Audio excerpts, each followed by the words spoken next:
spa? Yes. That works. Well. What did I push? Oh, I pushed 0. Okay. I feel like I might have hit another button, but... it's whatever. How is everybody's Saturday?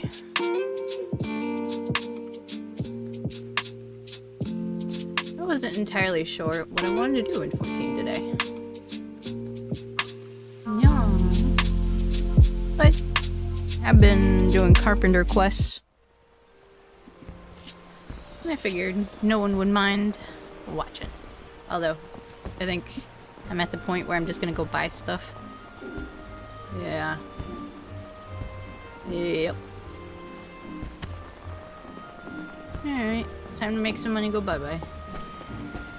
Because I'm... not that I mind making all that, but... I don't want to. I don't want to end up with all the materials. It's already pretty bad, actually. With materials I have for that reason. It says... Origorio. Yeah, that looks good. No.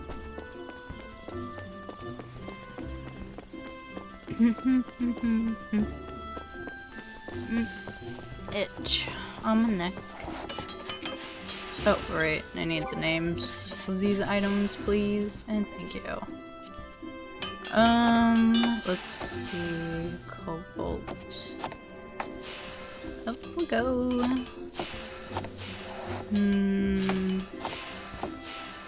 This is one of them. Ah. Cobalt hammer. Because I don't want to dig through all the retainers that I don't even have at the moment. Which is fine. Ugh. Go. Gimme.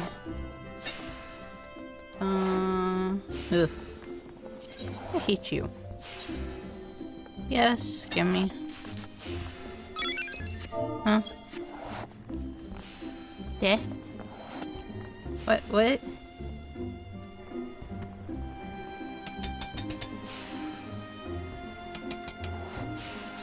Okay.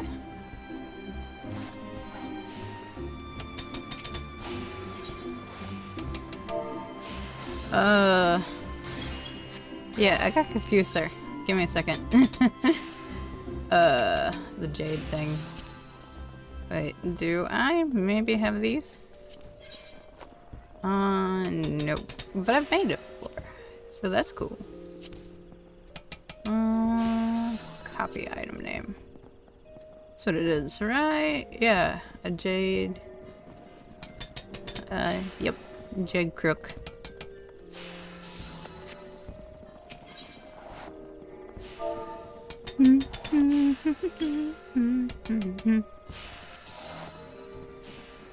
Dang.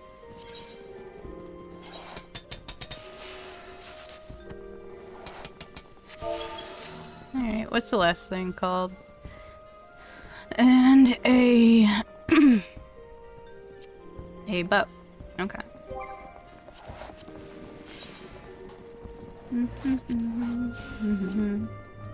Nope. It's up here. Yeah, it's literally this. Copy the item name.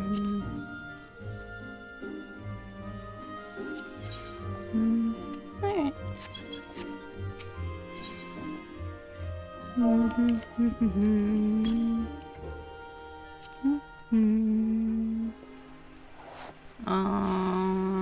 Okay. That's not too bad. Yes.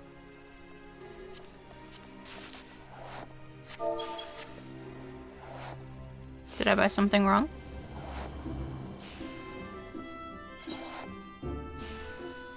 Or is it just one of those? Nope, it's fine. Let's go. Do this.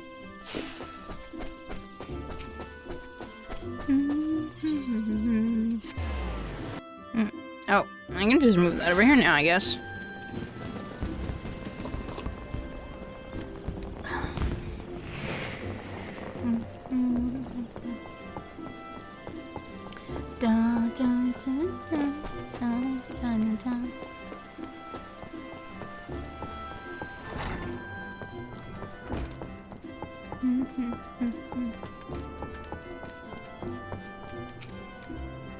Beatin says I feel it necessary to apologize for my earlier behavior, Sophia. It was unbecoming of a timbermaster. Ah, so you agreed to fill Gerhardt's order. Very well, let me see what you have wrought. These 3 things that I bought off the market board. How you like them? Beatin says you chose your bow staves wisely. I see no imperfections in the yew which would interfere with performance. Beatin says the rosewood reinforcements appear solid, and the sinew bowstring is of excellent quality. I have no objections to this bow. Beatin says, and I believe this is the first time I have judged a halberd of your creation. Fascinating weapons, halberds. Yup. Beatin says, did you know they were a Hellsguard invention? Their marauders first used them to repel mounted units. Beatin says, as for this particular halberd, I have no criticisms. In fact, given the quality of the axe blade, I can't help but wonder if you've been studying blacksmithing. Nope. Beatin says though, even if you were pursuing other disciplines, this crook proves that you have not neglected your carpentry. Beatin says the luxurious reddish browns of the mahogany, the entrancing greens of the jadeite. Beatin says it is a true expression of Gridanian philosophy, a triumph of craftsmanship made only with the necessary materials. Beatin says I was wrong to deny Gerhardt. But, thanks to you, his squad will not suffer for my stubbornness. Beatin says I only pray that he reconsiders my offer. Ah, yes, you may proceed with the delivery. Woo.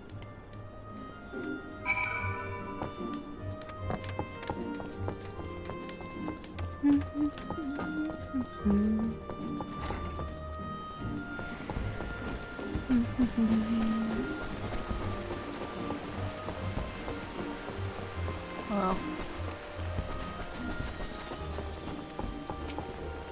Gerhardt says Beatin had no objections? Woo. Excellent.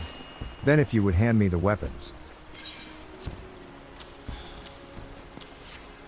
When we first met, the quality of your work was already impressive. I must say, though, that looking at your most recent products, it's clear even to me that you have grown tremendously, both professionally and personally. Gerhardt says, or maybe it's more obvious when contrasted with Beatin's, no, that is hypocritical of me to say. I am as much to blame for our squabble as he. Gerhardt says, I swear, when we fought, it was as though nothing had ever changed. In any case, I thank you for your hard. Gerhardt says it may be some time before I.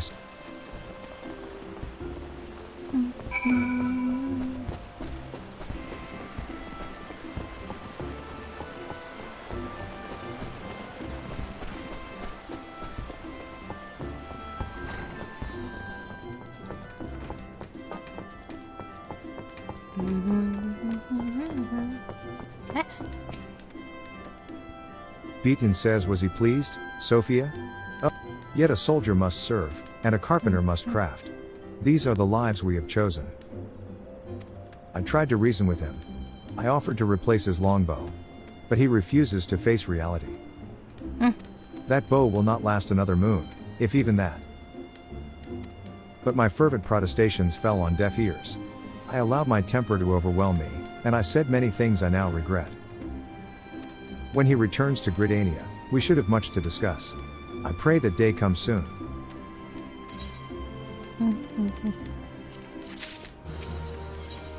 Apparently came very soon. Let's see what's level. Ooh! This is the last one. Beatin says, oh, Sophia. It's horrible. It's so horrible. Beatin says an officer from the Adder's Nest came to speak with me. In the North Shroud, near Ninali territory, they found Gerhardt's longbow. I saw the fragments myself. It was the selfsame maple longbow I made all those years ago. Which means I wish to be alone right now, Sophia. Go. Be with your loved ones, or play with the younglings in the acorn orchard. Okay. I doubt he's dead.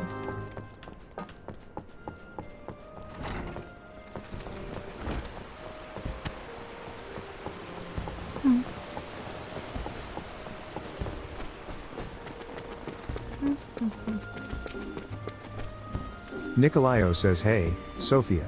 It's good you weren't here earlier when Beaton heard the news. He went on a rampage in the workshop, howling like an animal and breaking anything within reach with his bare hands. Nikolao says I don't think we can help him this time. But if you want to try, you could give him some really, really good wood, like, say, the best length of rosewood lumber you can make. Maybe that would work? Okay. Oh. That way. Boop.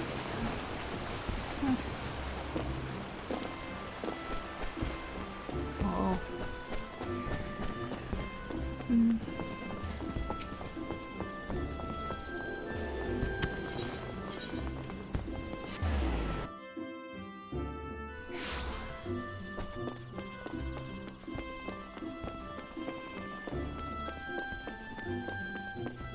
Dang.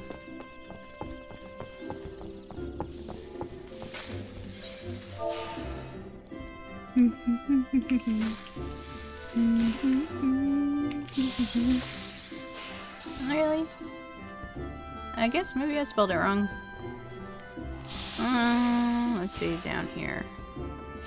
Lumba.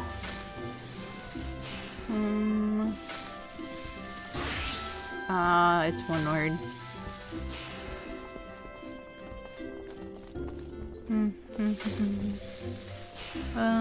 Yes. Man, dumb. Oh, okay. Dumb.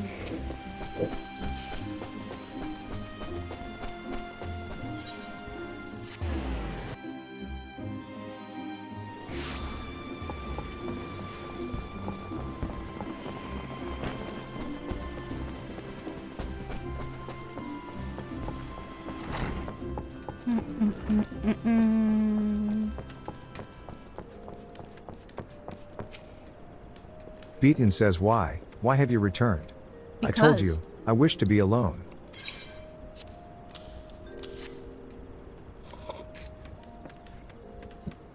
Coffee. Beaton says this is. Rosewood. This is an exquisite length of rosewood lumber. Truly, the culmination of decades of growth and maturation. Beaton says I know you mean well, Sophia, but it is no use. My thoughts remain with Gerhardt. Like a young sapling, he matured into a magnificent tree, only to be cut down before his. Beaton says, wait, what am I saying? Gerhardt was no sapling. He was one of our finest. And the scouts found signs of a skirmish, but no bodies. Beaton says, do you not see? He must still be alive. He and his squad are out there somewhere, isolated and likely low on supplies. I know for a fact that he only carries one bow, so if that weapon has been broken, matron for Fend, he could be defenseless. Beaton says he must needs be sent a new one straight away. But, I fear I am in no condition to craft it. In my earlier foolish tantrum, I injured my hand, and have not the strength to grip a saw. Beaton says you must be the one to craft Gerhardt's bow, Sophia. I beg of you, make him a peerless crab bow and affix to it a savage aim materia of the 3rd grade.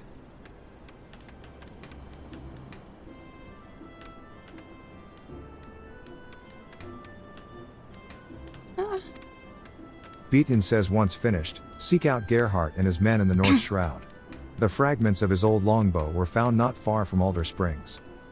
Beaton says please, so. Okay. Dun, dun, dun.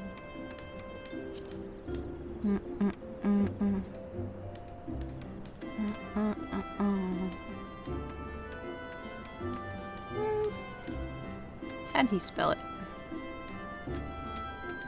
Okay, yeah, it's the way I think it is.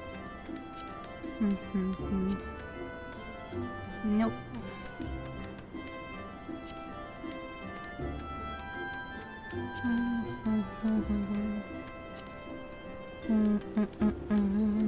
Yeah. Oh.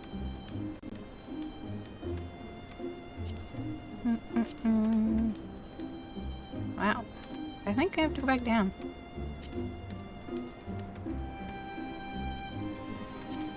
How about archer? Yeah, here we go. Yeah, I'm just gonna look for it. On the market board. You know, I've spent like 7.1 hours in that treasure marine game that I played last time. It's so good.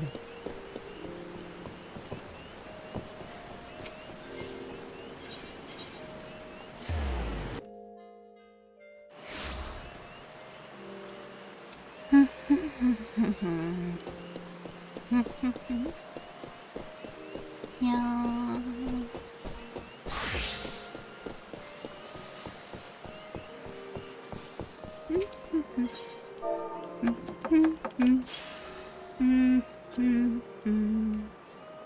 Ooh. Honestly, I'll pay extra for this. I don't care.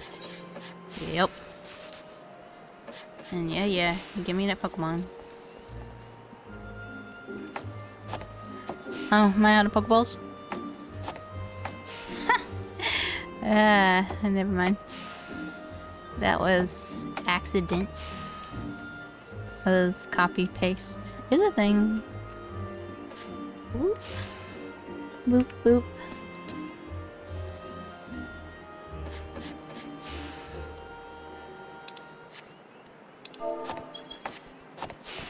Arigato. Ah, I love this fat cat umbrella. It's cute.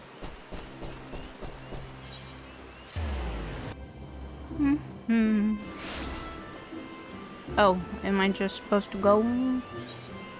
Let's see. Where I go? Ah, I see. I see. I'm looking for Aetherite to the area. Ah.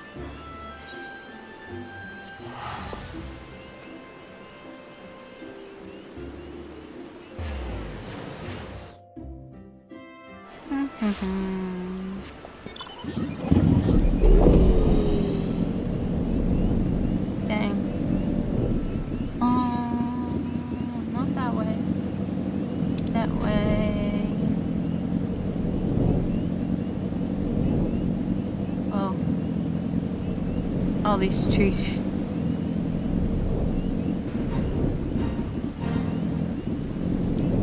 It's like right on the cusp.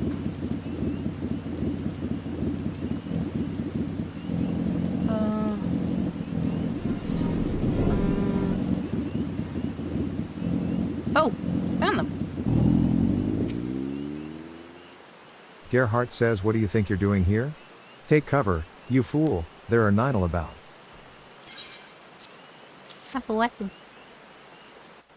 I have a weapon.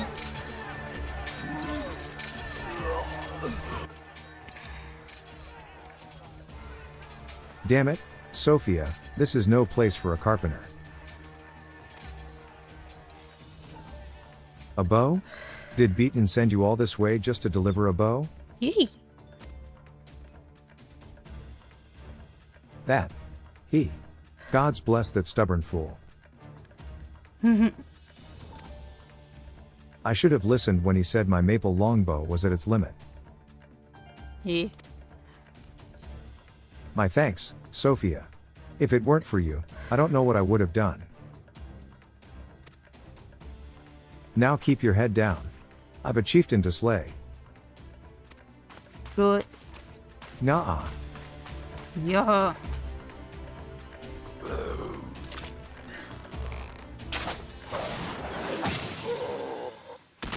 Ooh. Oh, the headshot.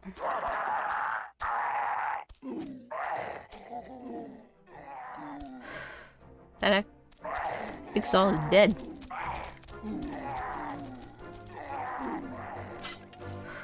And they're just like, nope. Can't blame them. Excuse me. No. Na, na, na. You saved lives this eve. I cannot thank you enough, Sophia. Please let Beaton know that we are fine, and that I will see him again soon. Down, down, down, down, down, down.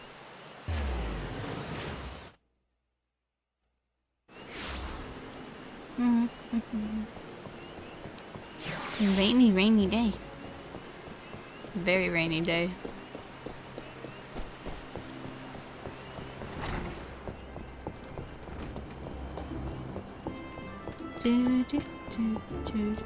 Nope, it got stuck again. Beaton says I could kiss you, Sophia. He lives. Gerhardt lives.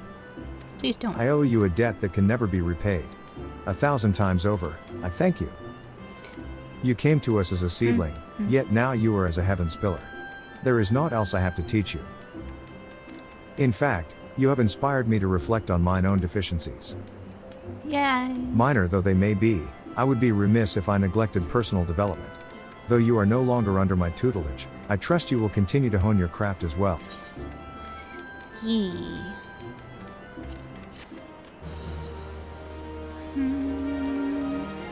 This concludes the Okay. Okay. Well, guess what? Beaton says, Sophia. I trust you have continued carving away at perfection in our art. Beaton says I have a somewhat unusual request for you today, finding the owner of an errant spear. Beaton says a member of Gridania's finest brought it to me after discovering it during his patrol. How it ended up in the North Shroud is a mystery, but it is a fine piece of craftsmanship. Beaton says the style is undeniably Ishgardian, though few could tell as much, as the spearhead is missing. To a master, however, the love of both carpenter and wielder for this weapon is obvious. The haft has been worn smooth through use, revealing the quilted pattern of the wood. It is a king amongst lances.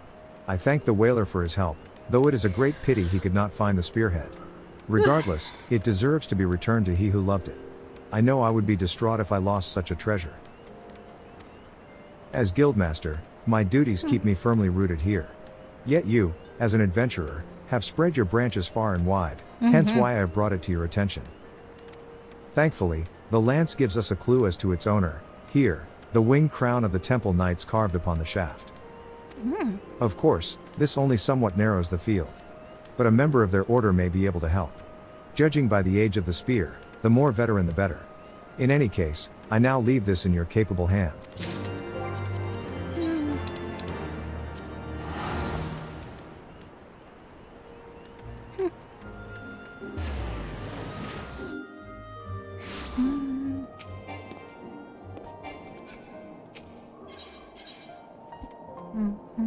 I know I'm going to Temple Knights. What? Huh.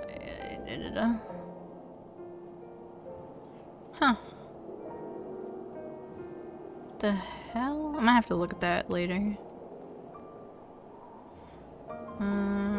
Over there? Okay.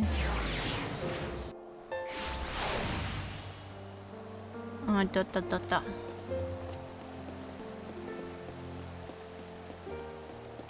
Doot. Do.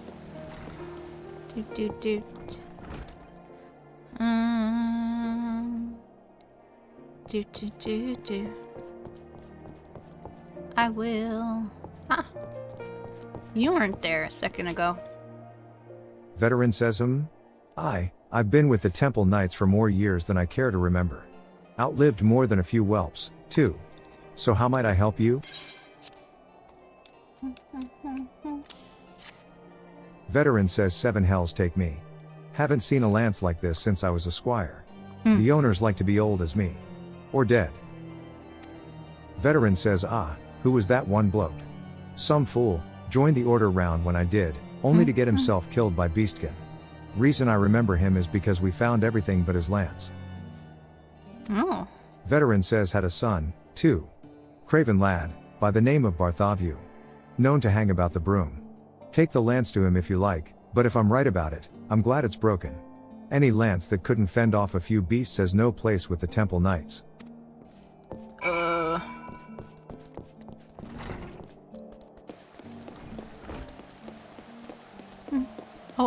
Hi, Lil. Hello. Hello. You want some attention? It's like I want a little. Oh. Where are you? Here. Pet, pet. Pet, pet. I pet you. I pet you. Yes, I do. I pet your cute butt. Ba, ba, ba, ba, ba. Choo-choo. She's like, I'm just gonna shake it. She did not want to leave me. All of a sudden. You silly. You hear mom talking, so you want to come over? Baba.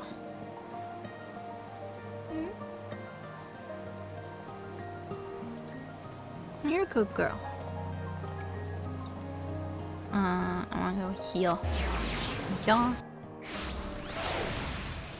I want to give you your own bed. Trust me. If I thought you would sleep on it, you'd have your own, kiddo.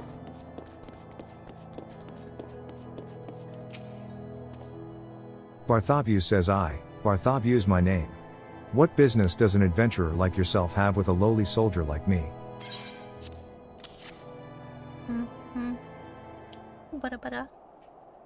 Bartholomew says this is my father's spear. And you say it was in the Black Shroud? Bartholomew says I was just a boy the last time I saw this. It was the day my father rode off to battle the horde astride his steed, a fine man of the Temple Knights. Last time I saw him alive, too. Bartholomew says we got his body back by and by, mangled though it was to the seven hells. Killed by measly beastkin of all things. Damn milksop. That's the way of Ishgard, adventurer. A man killed by dragons is a hero, and a man killed by beasts. Well, let's just say I've my father to thank for the pox on my house. Bartholomew says as I see it, my honor's mine to reclaim. I'll show the Temple Knights I'm worthy of their ranks with the only proof they'll accept, a Dravanian's corpse. Bartholomew says but I'll not fight with the spear. I've no desire to be mauled to death, like my father. The bow's my weapon now. Or it would be, if I had a proper one to hunt dragons. Bartholomew says you said you're a woman of the Carpenters Guild, didn't you? Could you do it? Fashion me a proper composite bow, I mean. 'Tis a sudden request, I know, but... Bartholomew says Philippolaeus? One moment, son, I'm busy. But why don't you say hello to the adventurer? He's just like, nope. You'll have to excuse the boy. It's just me and him now. I fear his manners have suffered for it. Yeah.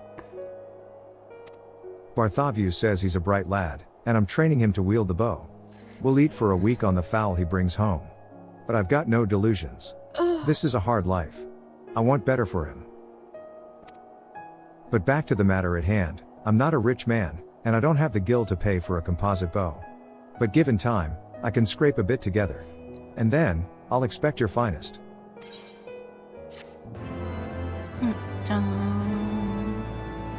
The next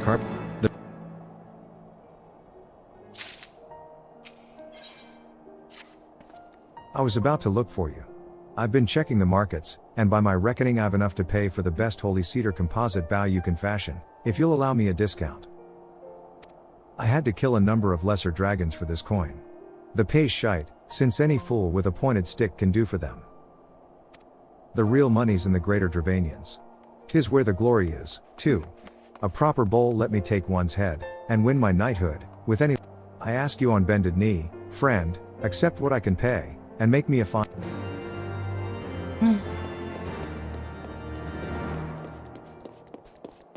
Let's go to the market board.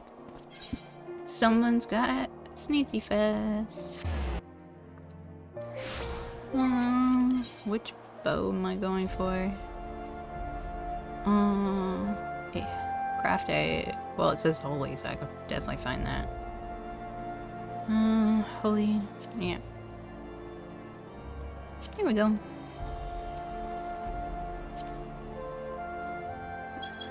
Oh yeah, I'm not making that. Where is the board? It is behind you. I forget. Ah.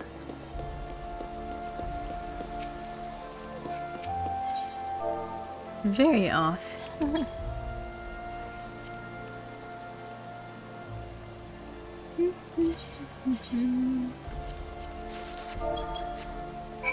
Flame.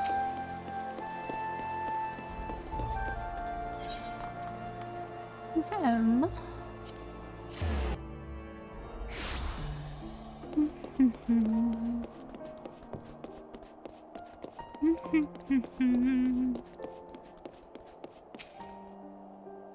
Bartholomew says I've long dreamed of owning a fine holy cedar composite bow.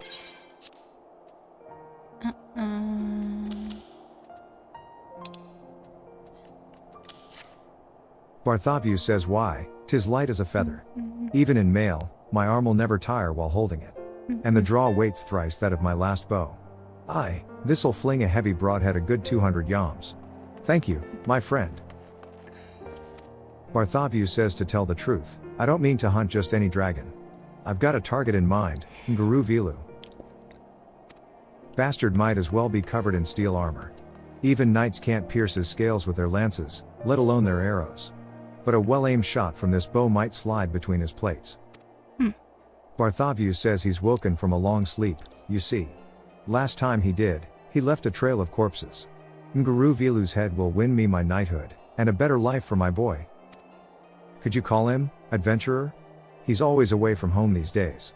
Spends all his time hunting out near the manufactory.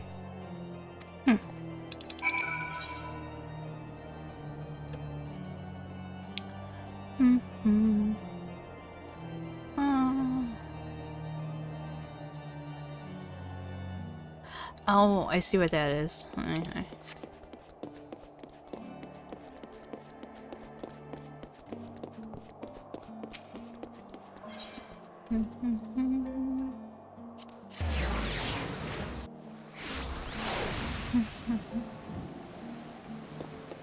on. Oh. Let me up.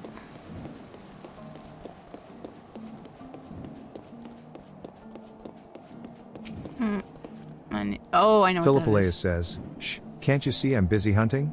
These birds come into the city to avoid the winds. They're easy to catch, even without a bow. I just lay out traps for them.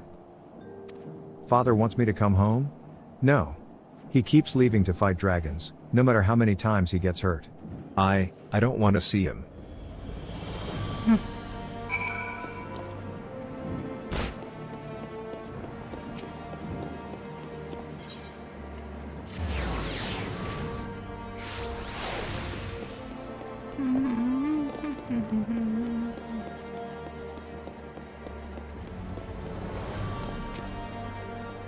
Bartholomew says no luck? Sorry to have put you through that. I just wanted to see his face before I left. But no matter. I'm off to hunt, and if the gods are good, I'll have slain Nguru Vilu by the time we meet next.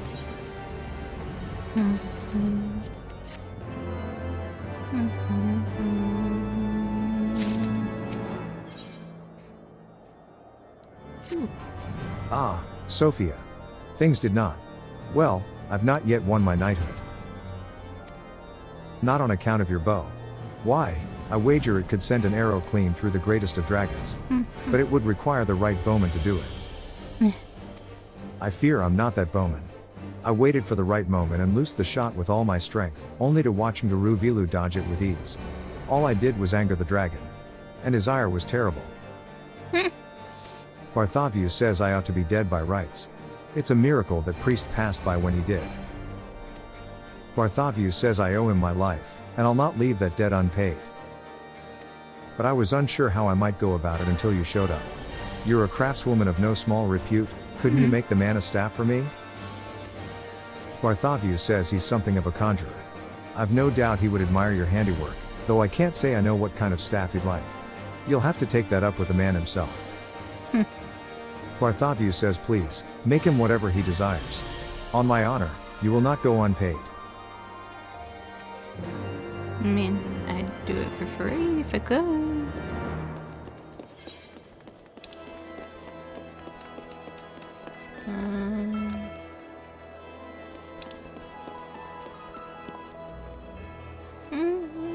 Yeah, I can just walk back, couldn't I?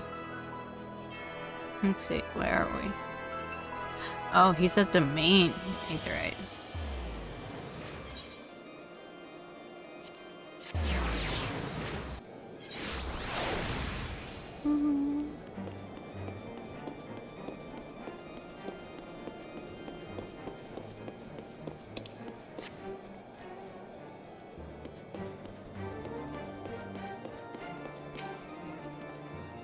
Orthodox says, can I help you? Sent to repay me, you say? Even after I insisted that I didn't need anything. Ah, well. You know how these fellows are, never happy until their honor is satisfied. Yep. Orthodox says, well, I shan't play coy any longer. My cane was damaged, and it's about time I had a new one. I would welcome a dark chestnut rod, if you would be so kind.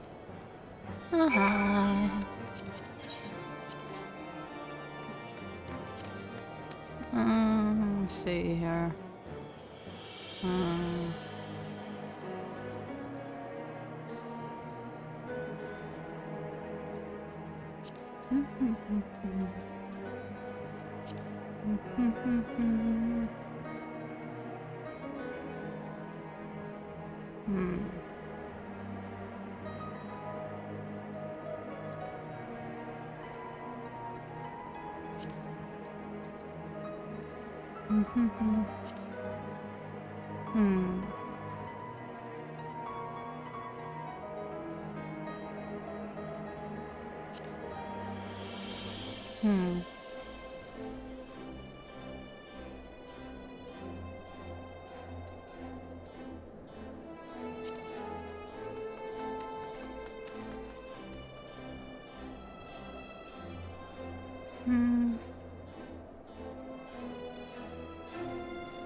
Oh, I missed it, didn't I? Probably.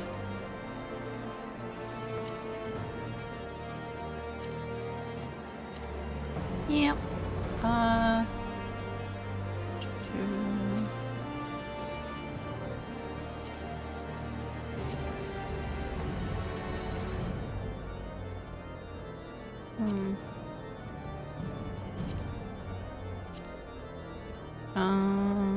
Dark chestnut?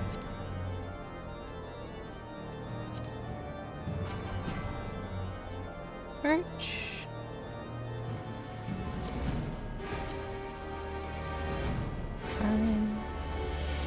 What did he ask me for?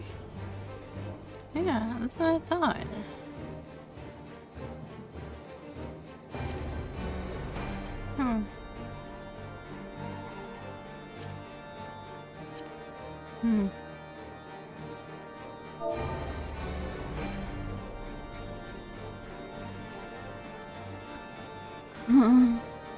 Let's see.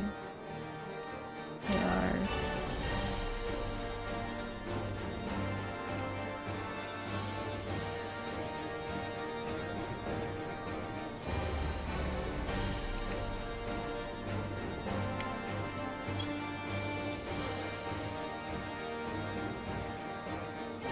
what did I tug? Yeah.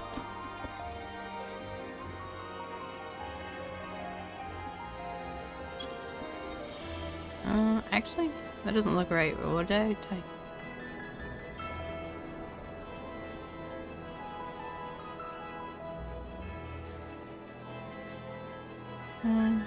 Oh, there's no E in it.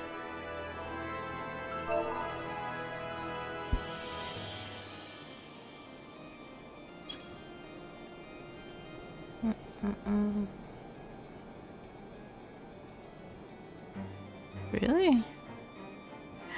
Oh. Why is there no tea here?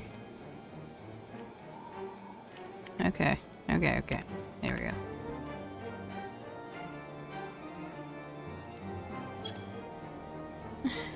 Okay.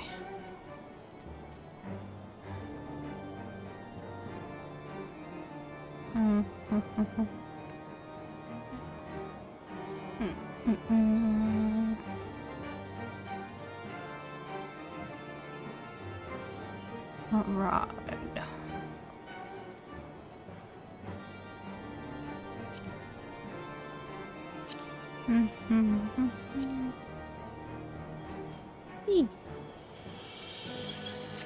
Alright, I'll move back.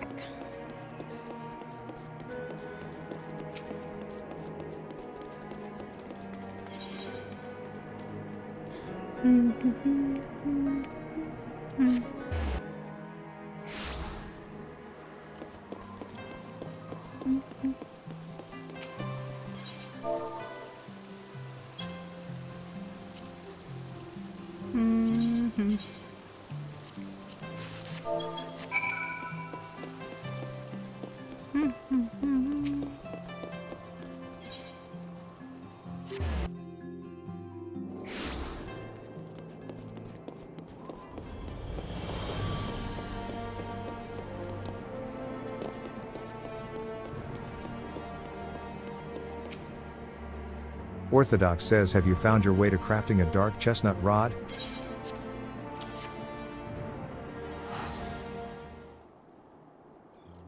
Halone above. The wood feels alive, warm, as if it still remained rooted in the ground. Why, I can attend to far more ailments now. This is a masterwork. And you mean to say that you made this, my child? Orthodox says, I mean no offense, of course, but I expected something less than this. Philippolaeus is a fine boy, but when he promised to repay me for interceding on his father's behalf, I did not think he would have the means to do so.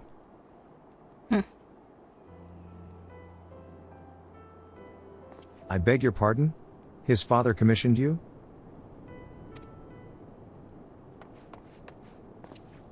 Philippolaeus says, I brought a clutch of phallus, thanks. They're good plump ones, too. Orthodox says, ah, Philippolaeus, that is most kind of you. I very much appreciate the thought. But a growing boy needs food more than I, eh? Please, take them for yourself. What your father sent was thanks enough. Philippolaeus says, father sent, thanks? My father? Orthodox says, indeed, my dear boy. He's an honorable man. Like father, like son, eh? Now, I must be going. There are many and more who need tending, and I'm itching to try out the staff. Halone keep you all.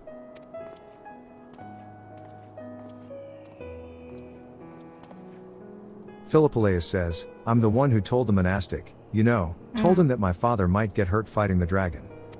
But don't you dare tell father what I did. Knowing I asked for help would only shame him.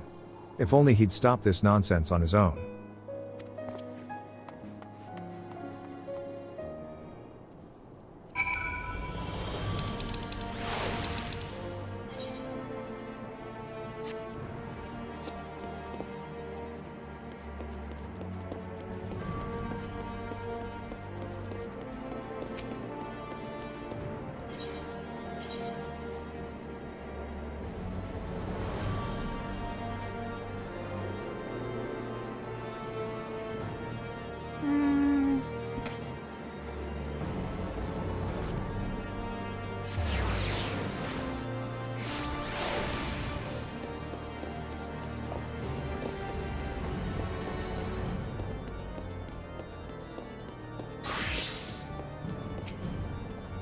Bartholomew says, did the priest like it? Ha, I'll wager he did at that. You made it, after all. Now, I'm off to practice. I'm no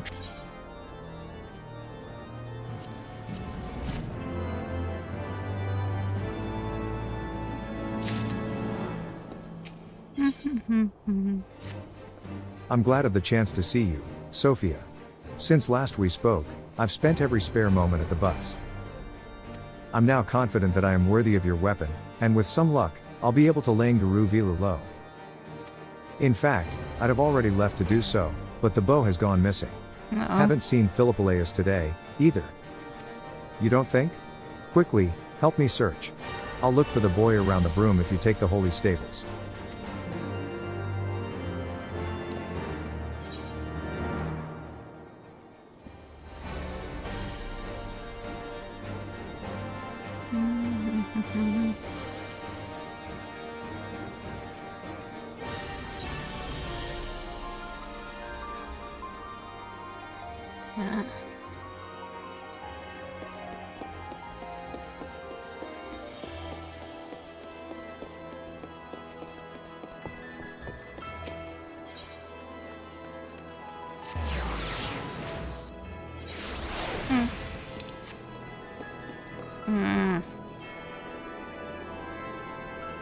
One done.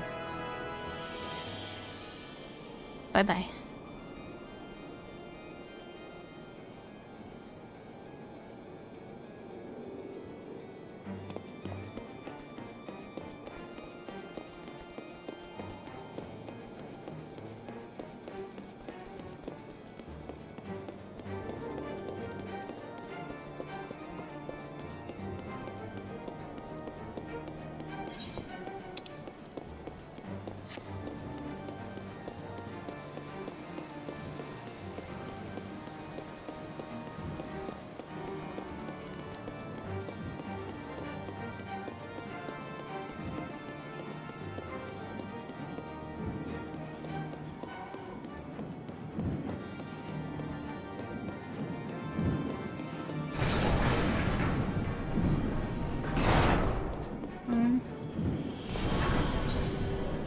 Past him.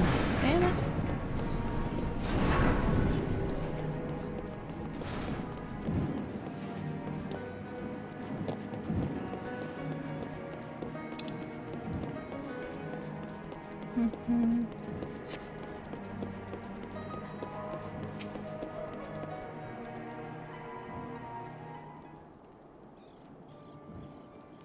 Philippolaus says if he doesn't have his bow, he can't leave. Bartholomew says Philippolaus. What in the seven hells were you thinking? Philippolaus says, why do you have to fight in Guru Vilu? What if you don't come back this time, father? What then?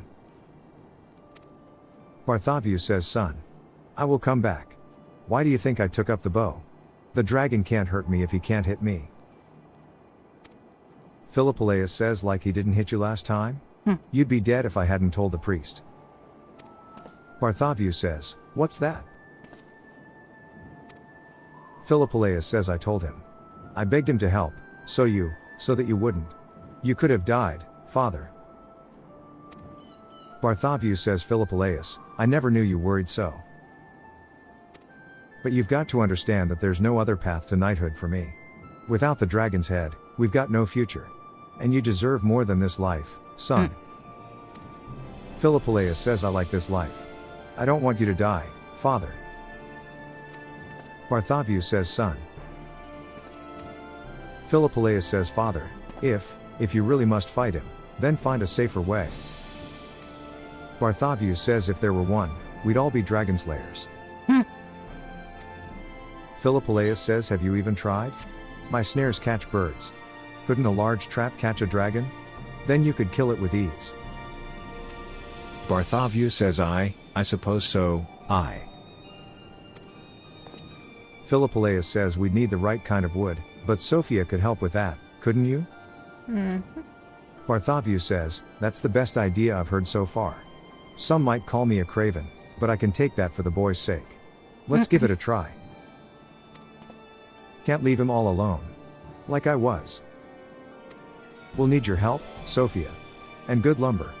For Guru Vilu, I'd say, 3 lengths at least. Do you know what won't splinter, even when holding a livid dragon? Well, what about your timbermaster? Wouldn't he know?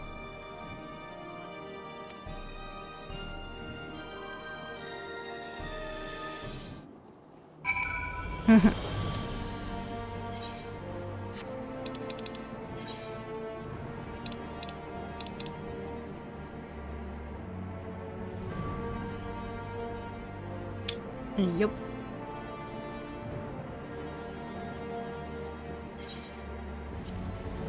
I wanna go.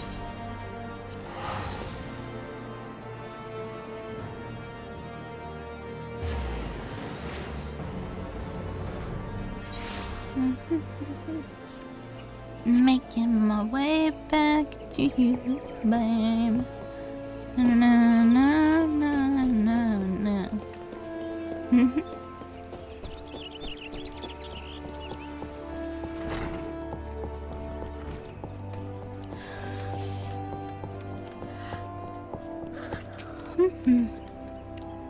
Beaton says a snare? For a dragon? That Ishgardian spear has led you to unexpected places, it seems. Well, I can tell you a greenwood best suits your needs. The dragons will destroy out less pliable. New cut timber can freeze, however.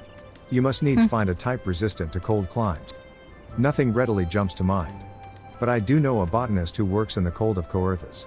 He goes by the name Roydeloin, and you'll find him at Skyfire Locks.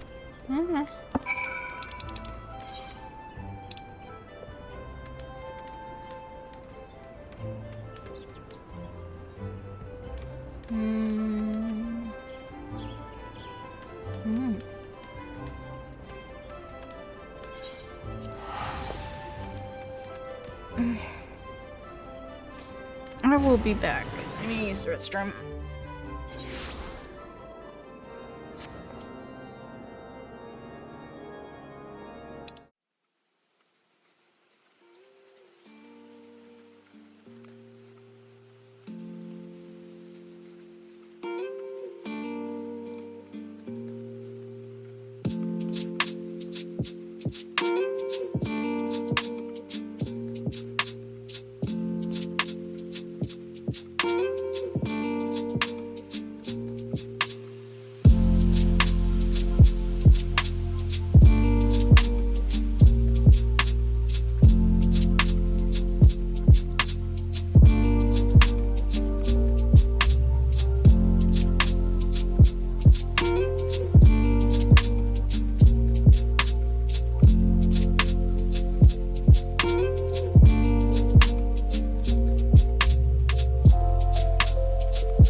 Back. I already got there. Oh yeah, I wanted to take like all these off because if I need anything more than that, I'm gonna have to use something else.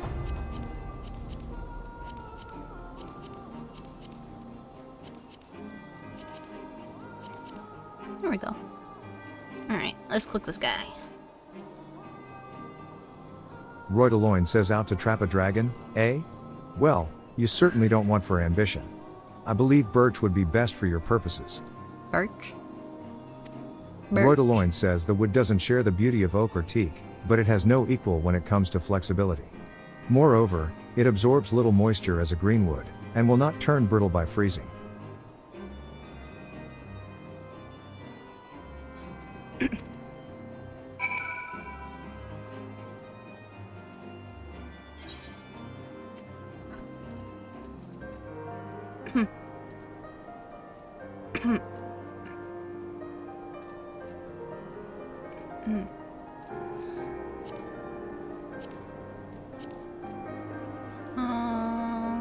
Man, I know where it wants to be. Oh, there it is.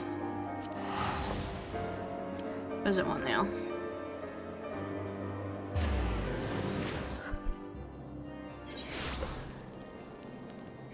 Goodbye.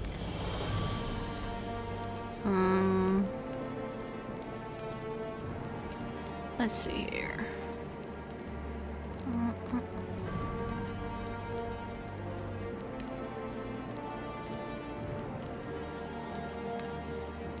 Boop.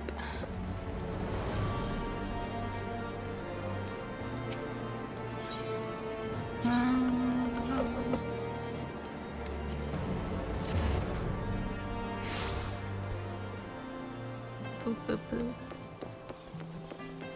Yeah.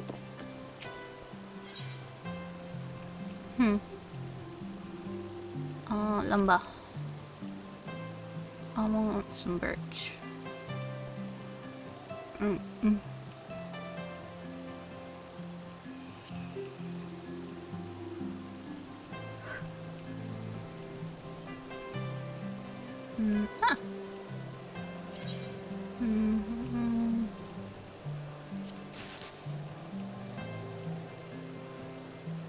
That works for me. I think. Oh wait, doesn't it have to be high quality? No. That's... yeah. I want... Where was it? Yay!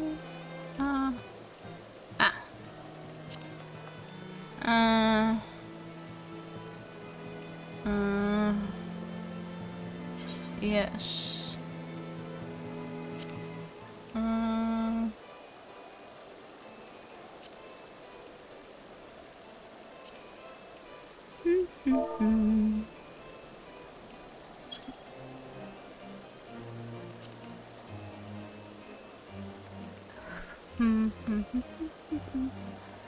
Most likely, I'm gonna need a little bit.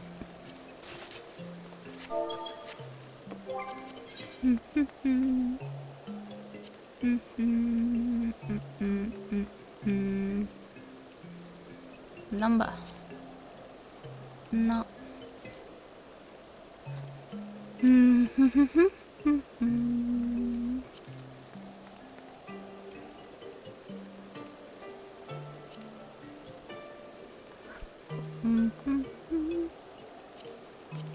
Way too low. Lumber. There we go. Yeah, I figured.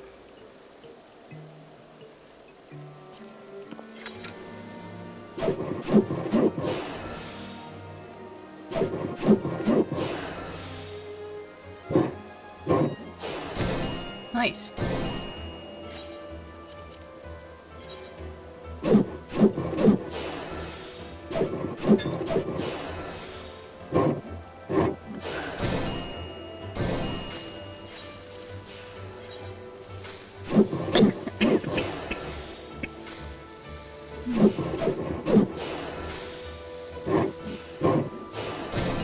Nice.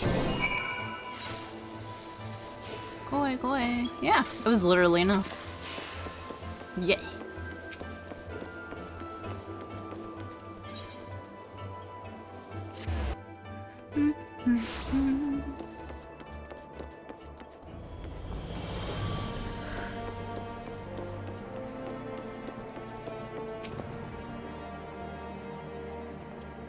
Bartholomew says, have you had any luck finding the proper lumber, Sophia?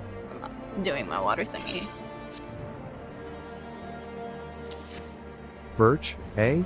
If it's as flexible as you say, Nguru Vilu won't be able to break free. I think I can build a fine trap out of this. No doubt you went to some trouble. Here, have this. It's not much, but hopefully it shows my thanks.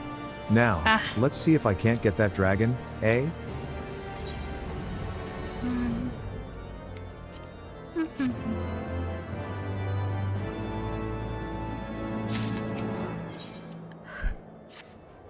I had him, Sophia. Right in the trap, writhing. Yeah. But I made a stupid mistake. True, Nguru Vilu couldn't force his way out, but, well, I never took him for a fire breather. Oh. Course, I loosed arrows like a madman when he broke free. But my arrows just bounced off his scales.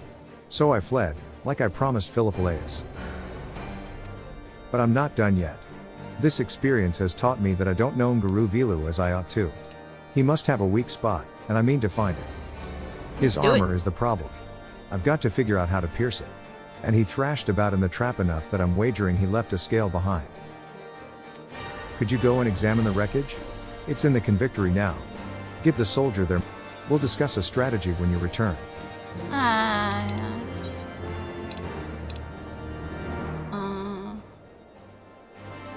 Yep.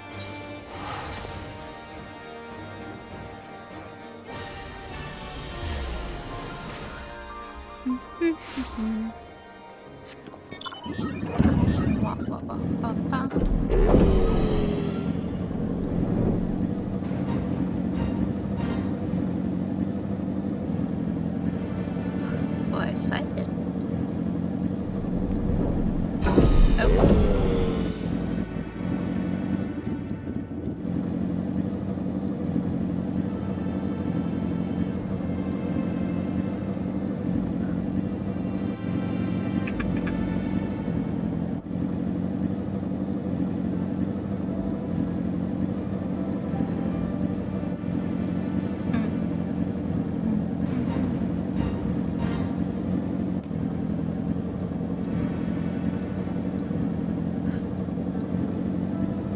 Oh.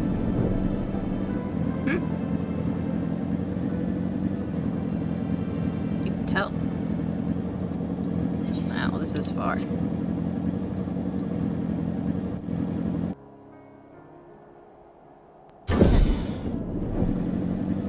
Whee. Shivering, says Bartholomew. Oh, the trap. Made that into firewood, I did. It's freezing here. Found a spearhead, though. Stuck in the dragon, most like. Have it. Can't burn it, can I? No. God.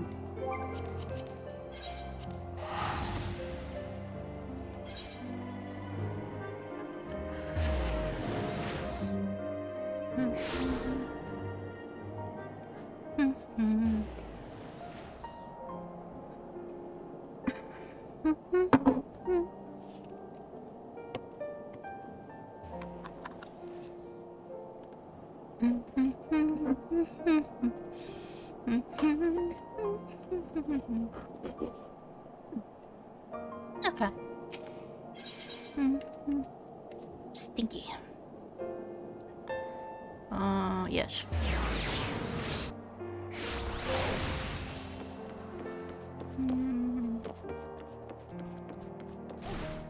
Cool. That's a fun jump. Bartholomew says, well? Did you find Guru Vilu's scale? Found a spear. 7 hells, Sophia. Remember my father's spear? This is its spearhead. This can only mean he fought Guru Vilu. Huh. But that means Guru Vilu killed him. My father died a knight's death. Father must have driven his lance into Guru Vilu. It stayed in the dragon's body, even through his 20-year sleep. Huh. When the dragon awoke, he flew somewhere over the shroud, where the shaft fell. Only the spearhead remained. By finding the pieces of the lance, we've learned the truth. But fate's been even kinder than that. It's given us the way to kill Guru Vilu, too. Yeah. Bartholomew says somewhere, between the dragon's scales, is an open wound. The spearhead long lodged there will have kept it agape. If I send an arrow into it. Bartholomew says, but can I hit such a target? If I miss? No. I cannot risk it. Only the lance will serve here. Oh, we're gonna fix it? Philippolaus says no. Please don't, father. It's too dangerous. Philippolaus says grandfather fought in Guru Vilu with a lance, and died. You barely escaped last time, and only because you were using a bow. Bartholomew says I can end this with one thrust, Philippolaus. Besides, I'm better with the spear, and I've got an ally your grandfather didn't have. Sophia. She can fashion me a weapon, finer than my father's. I won't lose, son. I can't lose. Yeah. Philippolaus says fine. Die. See if I care. Jeez. Kid. Bartholomew says son. I'm sorry, but my mind is made up. Sophia, I need a new lance. My father's was furite, but I wish for an adamantite trident. It's worth the gill, even to dip into my reserve coin. And if it allows me to clear my father's sullied name, you can name your price. In order to complete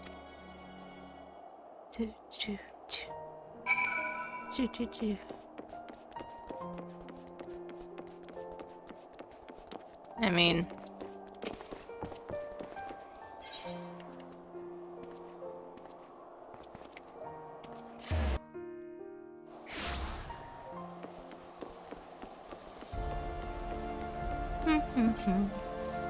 let's see what we're making. Craft and it's a trading, huh?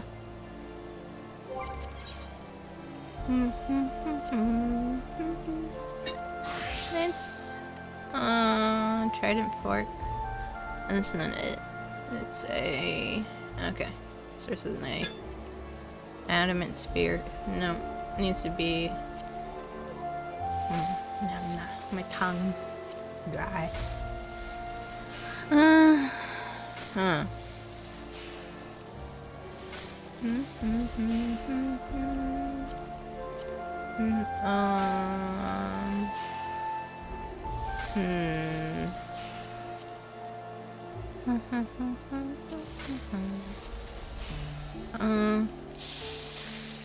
Isn't it? What the hell is it then? An enhanced adamant trident. Adamant trident. Go away.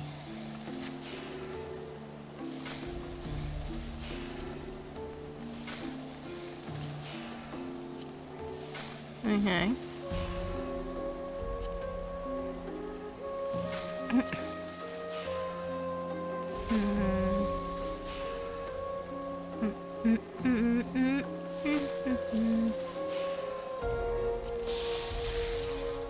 Oh. Right? No. See which part of it is actually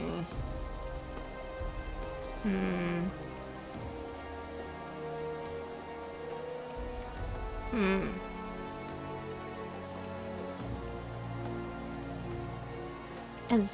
No, that's not what it says. 10 AD. You know what? Is that say adamantite?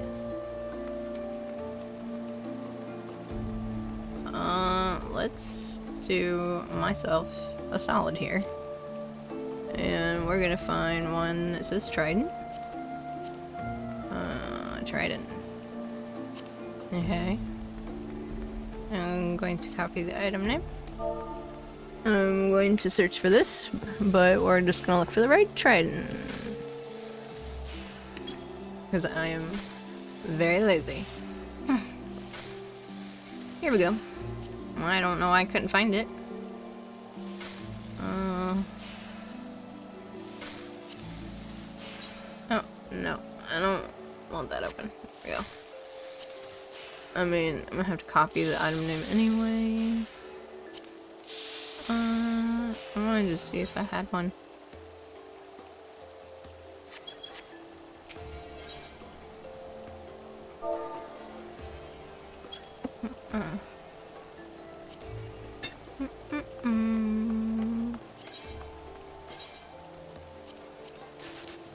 Her parents. It's the parent thing.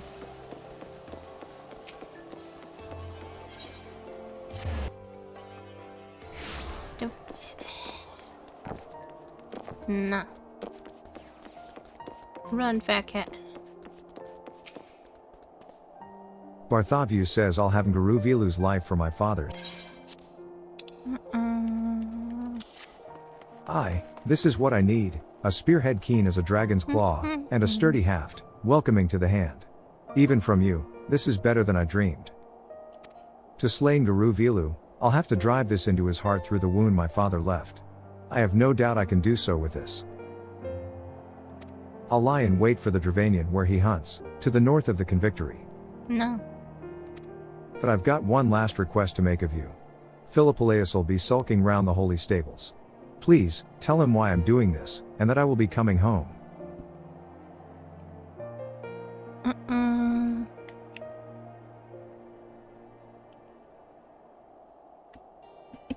Yeah.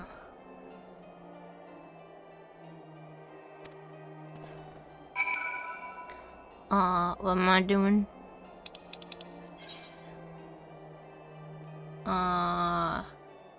I see where I'm going.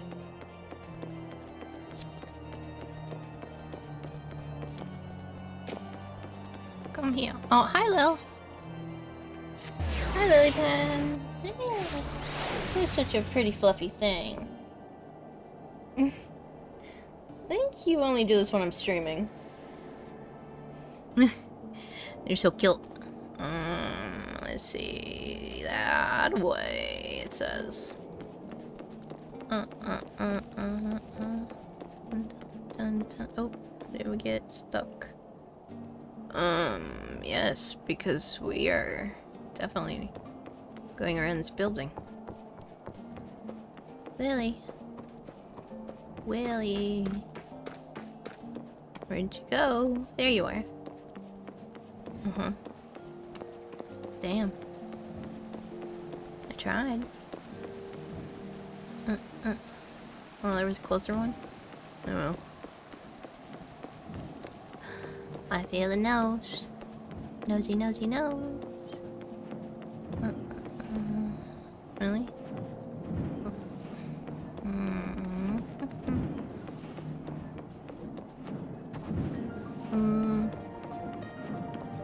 Is he down there? Let's see. Yeah, he's down here somewhere. Oh. Oh, hey. Billy Billy. Philippolaeus says for grandfather's honor?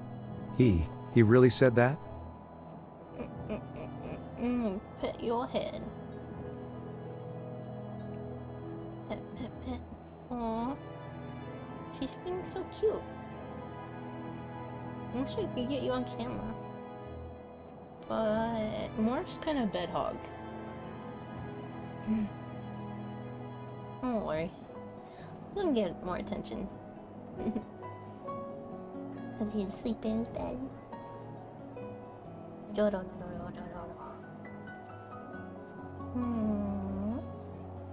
are you making such a cute face? Who said you can make such a cute face? She is so cute. Chicken meat. Chicken meat. I'm gonna get that chicken meat. Bye, mommy. She is too into this. He's never said anything nice about grandfather. Milksop. Lackwit. Traitor, even. But maybe he always believed. Secretly. Alright.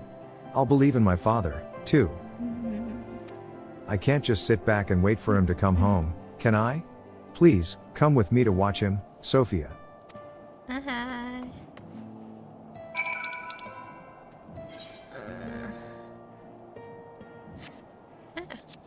Oh, I see what happened. Wrong button. No. No? I need this stick. Because there's only one teleport out here.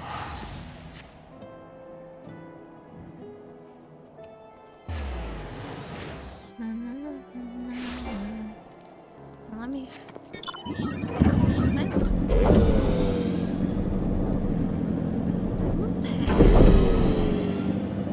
Being very needy.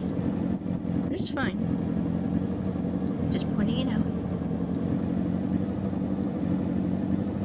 Big old baby.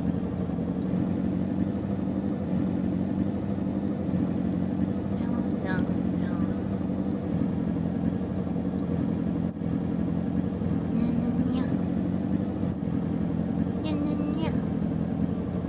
To play with your face.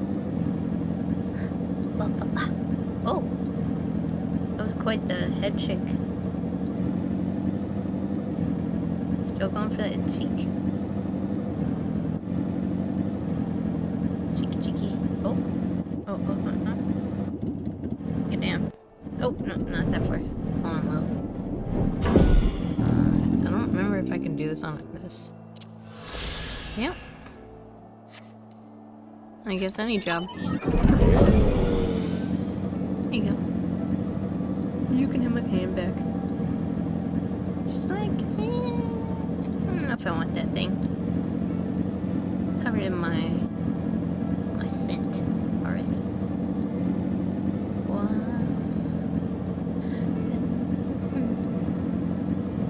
No,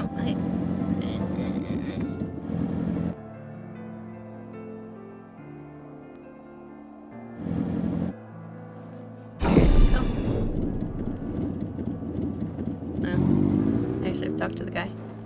He's fighting the dragon. Oh no. We just walk into the... Alright. Understandable.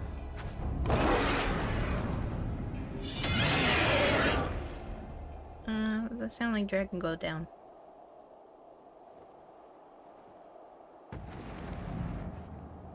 Philippolaeus says, but the spear. And Guru Vilu was? Yeah.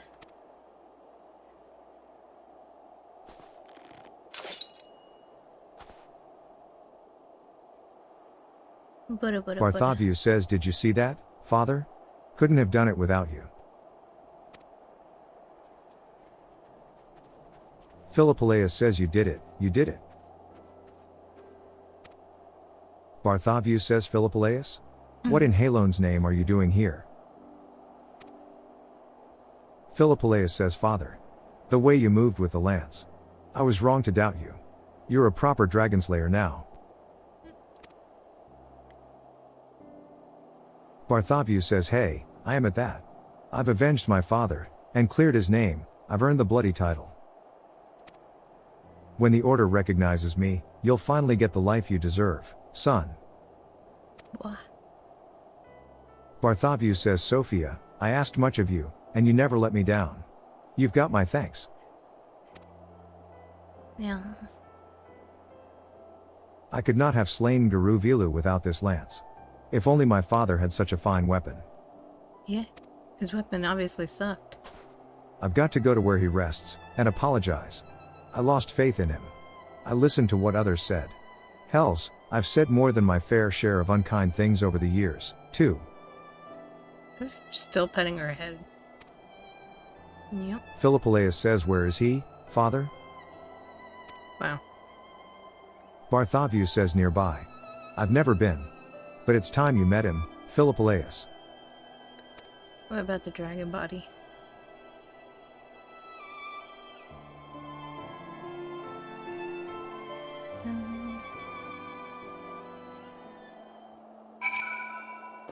Whoop. Oh, they're both here. Philippeleus says father was amazing. Thank you for giving me the chance to see him. Yep. Bartholomew says me and the boy will visit my father's grave. It's in the Lichyard in Gorgan Mills, not so far from here. He would have liked you, Sophia. Why not join us? Yeah. Although I gotta fly there. That way.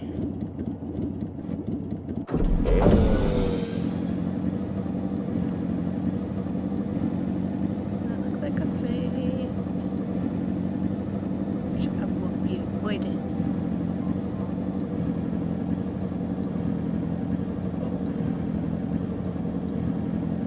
Oh, okay. Mommy needs her arm back. At some point. I guess it's my fault. I'm not taking it from her. Oh, she's itchy. An itchy witch.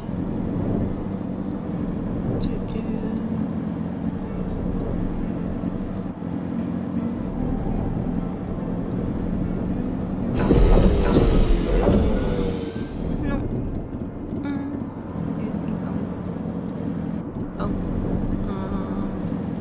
Up on the hill. Philippeleus says, thank you, Sophia. Father never would have come this far without you.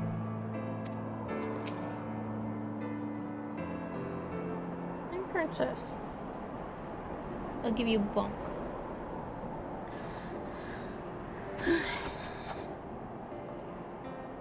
Bartholomew says father, this is Sophia. She's the one who made the trident. What I'm trying to say is, Nguru Vilu's dead. I killed him. And this is Philippeleus. He's my son, and your grandson. I should have brought him sooner.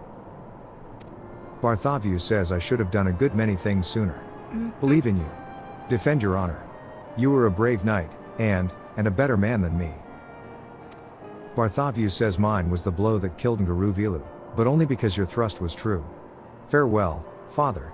I'll be back. Someday. We'll go and make the truth about my father known to the temple knights. And the dragon's death, too. Thank Everything's wrapping up. Oh, I was gonna tell Lil, but she's not here. Oh, is that the end? This concludes the Carpenter quests for Final Fantasy XIV, Heaven's Ward. Okay. In order to undertake the next series of quests, you must first meet the following requirements. No. You must have completed the to main get up. scenario quest. Once you have done so, the next Carpenter quest will be available from Beaton. Okay. So we're going all the way back to Gridania? Damn. I mean, it doesn't really surprise me.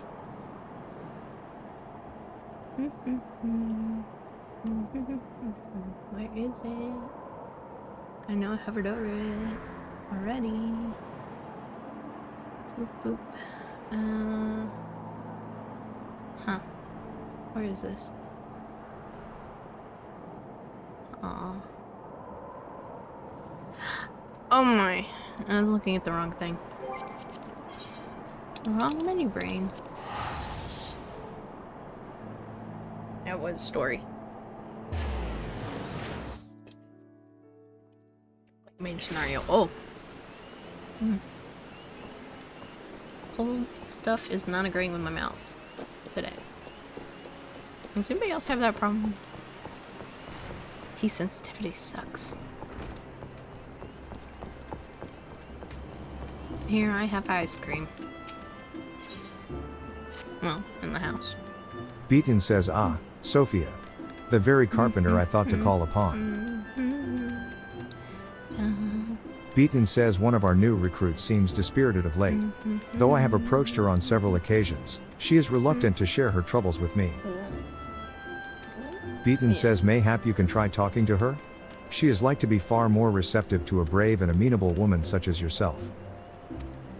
Beaton says Semi is her name. You can find her out front treating cedar logs.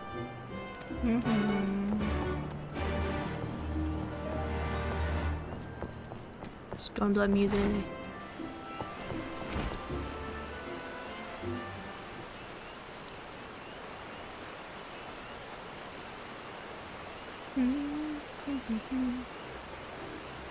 Semi says good gods. You're Sophia. Famed adventurer and Beaton's most promising disciple. What are you doing here? Talking to you. Ah, yes. That. It's nothing I can speak to most of the other guild members about, much less Timbermaster Beaton. You see, our guild, it's in peril. Our sales continue to plummet, and if this downward trend is to continue, I know not what will become of it. What concerns me more than that, however, is the toll this has been taking on the Timbermaster. He's been working tirelessly and refuses to stop to even eat or drink. It's almost as though he's attempting to make up for everything at the expense of his own health. Yeah. If this continues, I'm afraid he won't have the strength to grip a saw, much less restore the Carpenters Guild to its former glory. But not all is yet lost. I may have found a solution. If we were to speak with some of the locals to learn what kind of furniture designs are currently in demand, we can alter our products to fit their tastes and improve our sales. It is, however, a rather monumental task for someone to take on alone, doubly so for an inexperienced carpenter like me. Sophia, please, will you help me? Breviary. Oh, thank you. Thank you so very much. Now, then, let's begin by interviewing potential customers at the Carleen Canopy.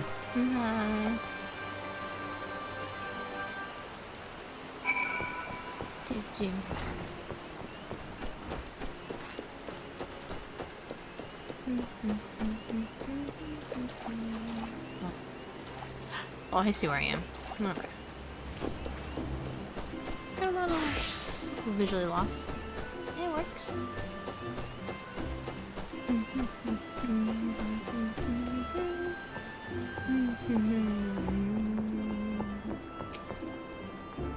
No says what sort of furniture have I been buying?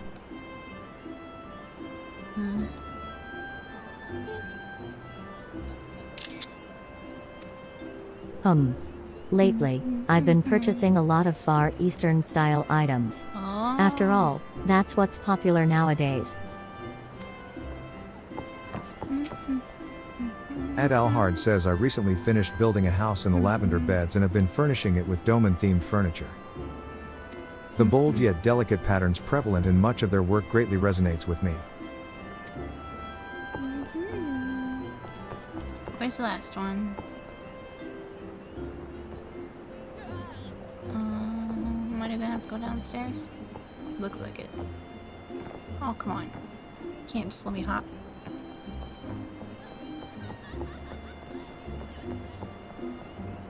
Unless they're outside. Which I know. But, real quick.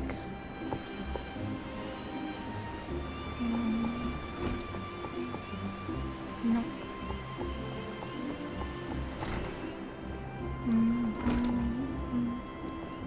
Can I? Nope. Can I? You can try. Ow, not even staircase.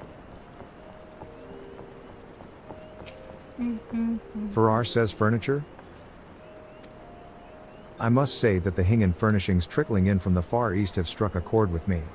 People are often far too eager to forsake their own heritage in exchange for keeping up with the latest fads. Generation of tradition.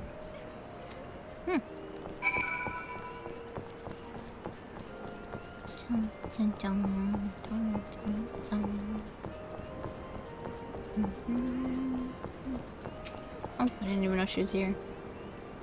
Semi says, how is it that the furniture from the Far East has so far surpassed the popularity of our local products? Grid. At this rate, our guild will fall into obscurity. We must convince Timbermaster Beaton to immediately begin producing Far Eastern style furniture if we are to have any chance of surviving. Okay. Had I more clout with him, I wouldn't hesitate to march in there and tell him as much, but as it stands, I'm afraid he won't take what I have to say seriously. Semi says if you, his star pupil, were to accompany me, however, my words will hold far more sway. What's all? In second, is what I was trying to say. You'll come with me. Fantastic. Let us go and pitch my idea to the Timbermaster.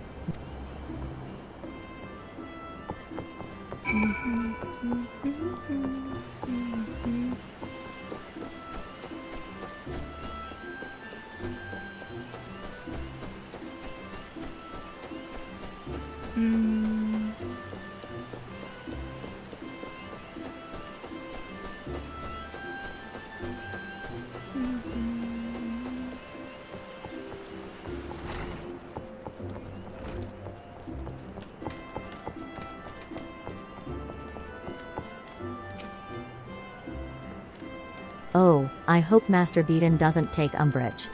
What if... Beaton says, I suppose the two of you are here because there is something you would like to discuss? Very well. Have at it. Semi says, sir, as you might already be aware, Far Eastern furnishings have recently been flooding the market. With men and women all across Gridania, Erzia, even, only too eager to buy them, we are at a great risk of falling behind. Sorry, I had to stretch. Oh, right. Excuse me. Semi says, I believe, however, if we were to get ahead of this trend and begin manufacturing products of Oriental design, we can convince more customers to purchase from us and improve the status of our guild. Beaton says, oh? And you think producing crude imitations will suffice? I will not have it said that we compromise on quality. If you are truly committed to this proposal, I will support you, provided you accept one condition. You are to travel to Kugane. There, you will immerse yourself in their rich history and culture, both of which have given shape to their craft. Beaton says developing a greater understanding of these things will allow you to produce items of a similar caliber to those found in that very region. Semi says, that's it? That's the condition? Of course. I'd be delighted to go there. In fact, I shall make ready to depart post-haste. Wish me luck. I shall send you a letter once I arrive. Beaton says, I wonder if she truly understands the purpose of my sending her there. At the very least, she seems to have overcome her despair. I suspect I have you to thank for that, Sophia. Beaton says, well then, I suppose all that is left for us to do now is await her letter.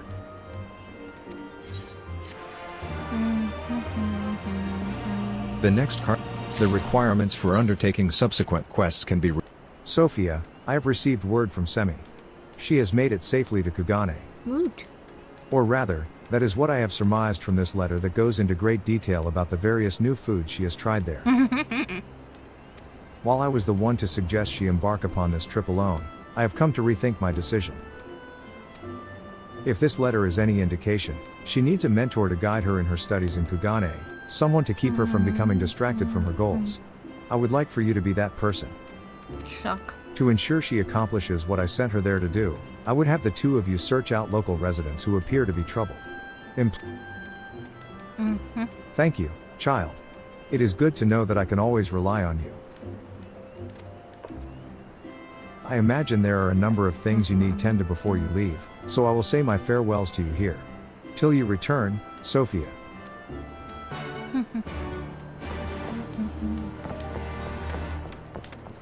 Oh, right. Oh my god. I was gonna walk there. Like a dummy.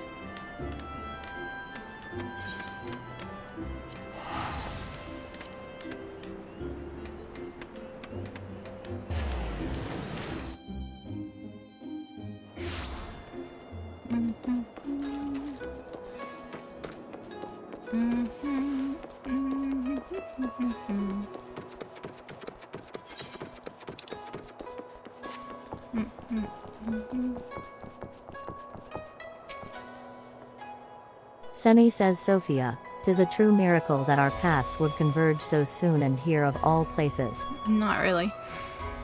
I certainly hope you've been enjoying this splendid city as much as I am.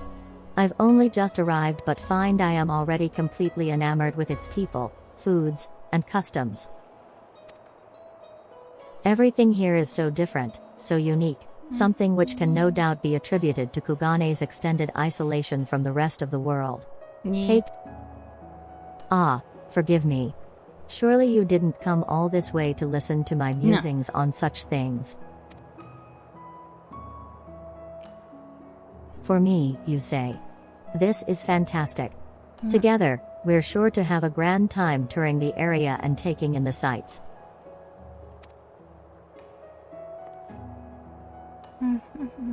So, Timbermaster Beaton would have us search for troubled citizens and fix their problems with our saws and hammers.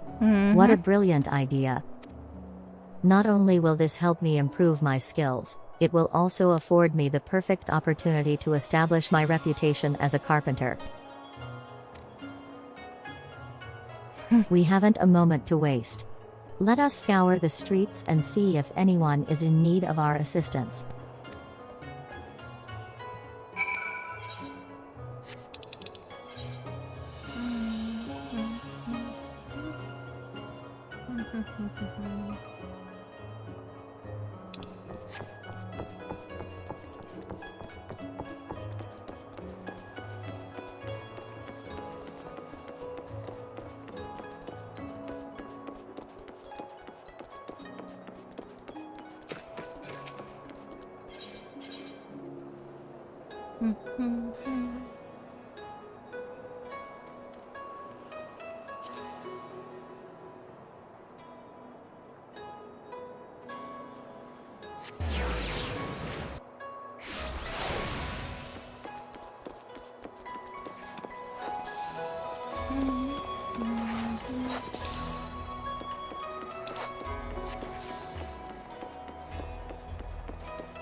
Semi says Sophia, "Thank the matron you're here.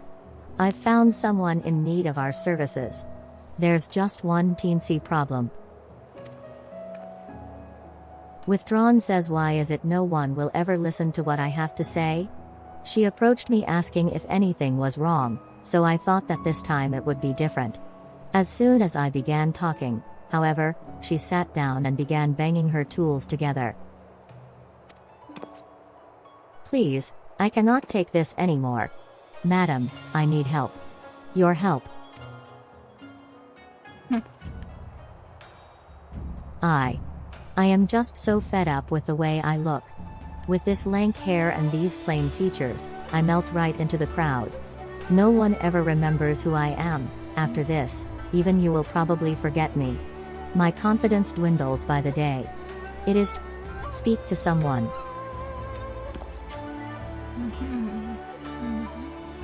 Semi says, "I'm so sorry. I had no idea you felt that way. Mother was right. I need to learn to listen instead of jumping to my own conclusions." "Don't you worry, madam. We will find an answer to your problems. Now please, if you would, allow me to escort you to the Shiakaze hostelry, where you might wait while we figure out how to go about." "Sophia, in the meantime, can you go and interview some of the Mujikoza actors?" Surely, they'll know best how to gain people's attention and have more confidence. Mm.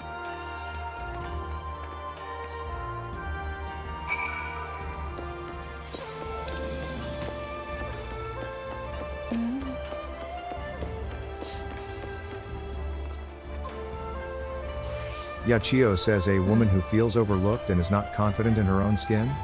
TSK TSK. That simply will not do. Yachio says perhaps your friend should try using cosmetics. Changing your external appearance often has the added benefit of transforming how you feel about yourself and how the world perceives you. Take us for example, we are an aggressive, burly bunch. With a dash of eyeshadow and bit of blush, however, even we will turn into a gaggle of girls before your very eyes.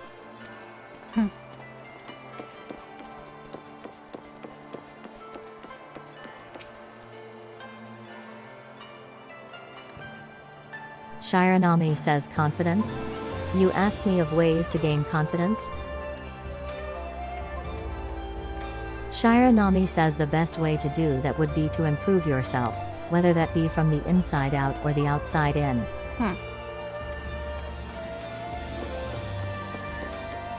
Last one. Should be. Kikusui says, have I ever been ignored by an audience?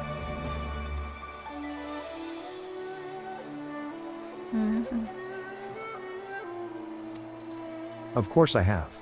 When that happens, you pack a bit more powder onto your face, and spruce up your costume. You will find yourself standing a little straighter, talking a little louder, and moving a little bolder, and that's when you are sure to steal the show.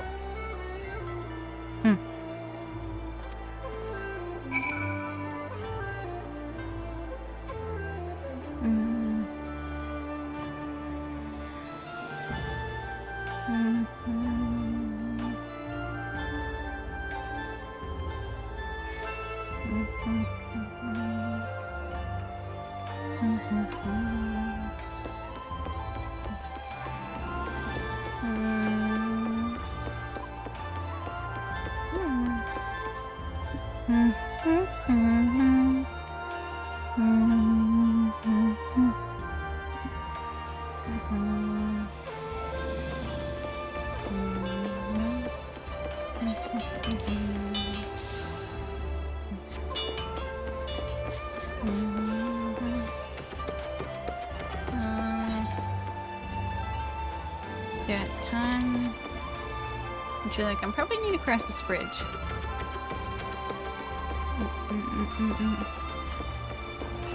Oh.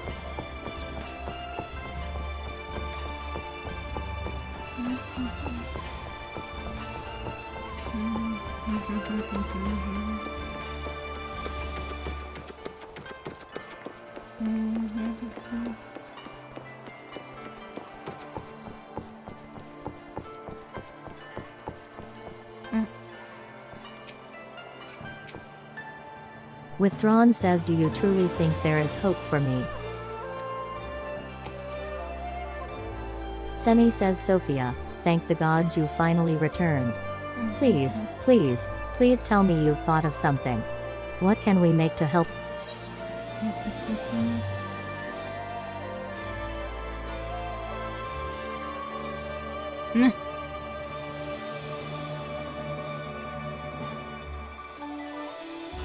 Cool.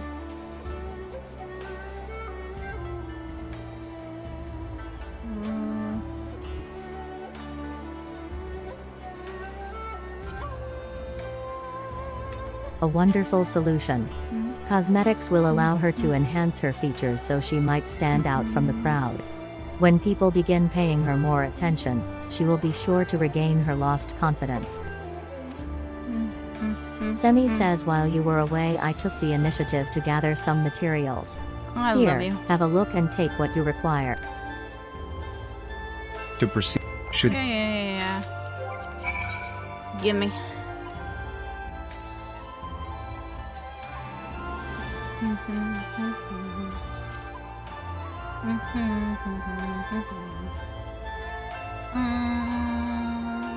Alright. Copy. Dun, dun, dun, dun, dun. Oh, not the right one.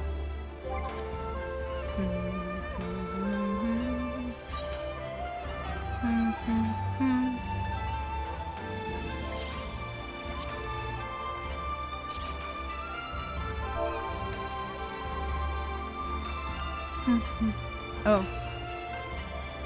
Really?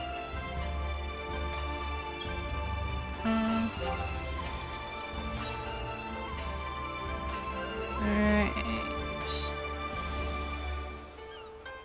Yep.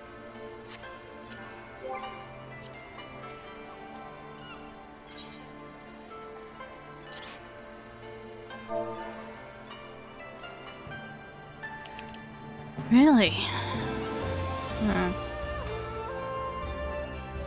Oh, right. I totally forgot.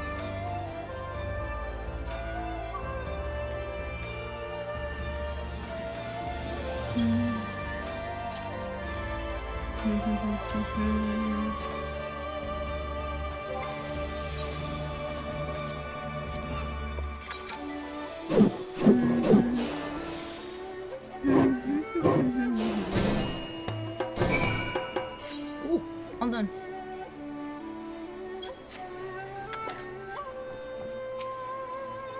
Withdrawn says, do you truly think there is hope for me? Yes.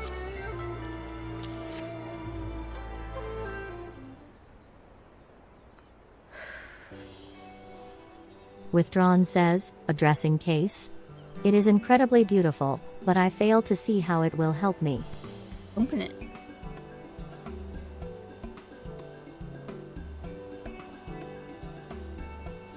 So you are saying altering my look will change the way I feel about myself and how people react to me? It's certainly worth a try. Wallowing in self-pity, as I have done until now, will fix nothing. This box, however, might. Yeah, it might. Semi says, may I have a look? Withdrawn says. Semi says, it's so beautiful. Everything, down to the last detail, has been crafted with such delicate precision. It's no wonder Timbermaster Beaton holds you in such high regard. Semi says, even with years of practice, I doubt I'd be able to craft anything so splendid. You could. Madam, please accept my sincerest apologies for the earlier distress I caused you. I should have been more considerate of your feelings. Withdrawn says, no, 'tis I who must apologize. If only I had the strength to convey my thoughts and trust in my own voice, none of this would have even been an issue. Besides, I dare say that meeting the two of you may well be a turning point in my life. From the bottom of my heart, I'd like to thank you for your help. I wish you all the very best in your endeavors.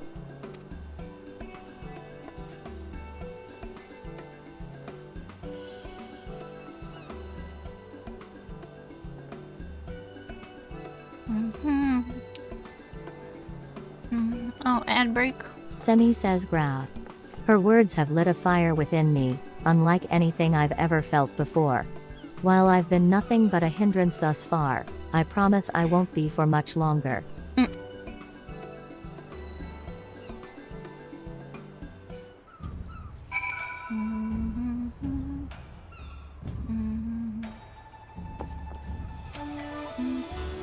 Thank you, Sophia. Without you, I think that lady might never have found a way to conquer that which has been holding her back. Do you think there will ever come a day when I'll be able to address the client's problems with the same swiftness that you do? There is much for me to learn, and it is time I take full advantage of all the Far East has to offer. Together, let us refine our skills and convene once more.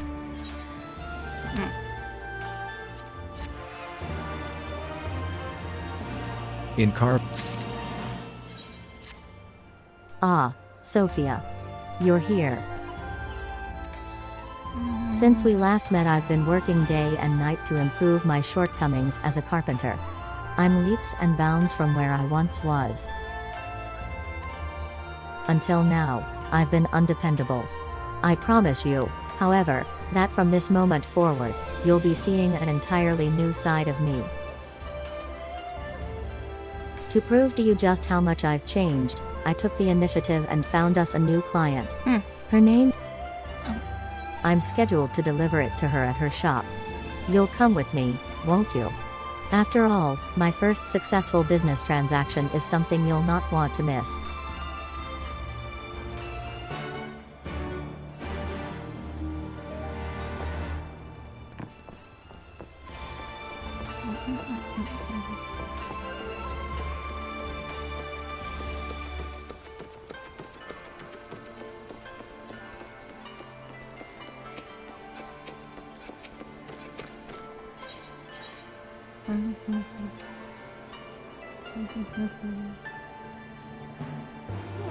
They're over there.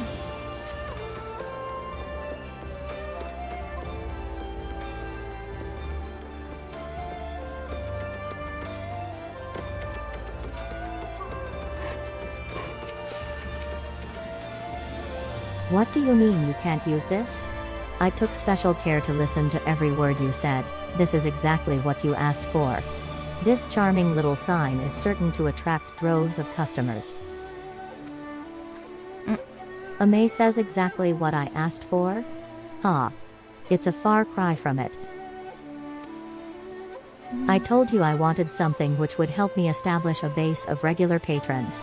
This is an advertisement aimed at the general public, the precise opposite of what I need. Even if I had requested this ridiculous sign, what makes you think it would do anything to convince customers to come here? The writing on it is illegible, you can scarcely make out the name of my shop.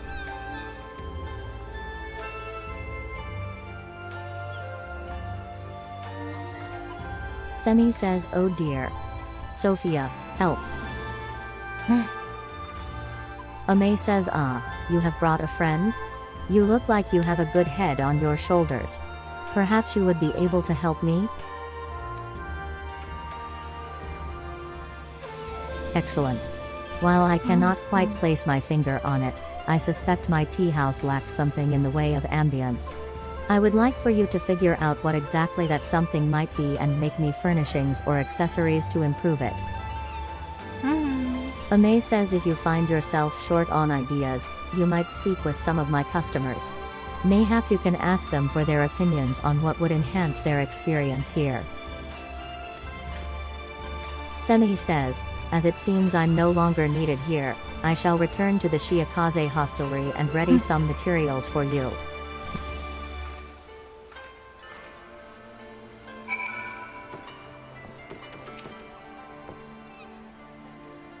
Waka says apologies, but I was just on my way out. If only this place were more willing to accommodate smokers, I would be that much more inclined to stay. Byaku Dan says how would I go about improving this place? While I have no complaints about the tea or food, it would be nice if they had books or a place to smoke to help pass the time.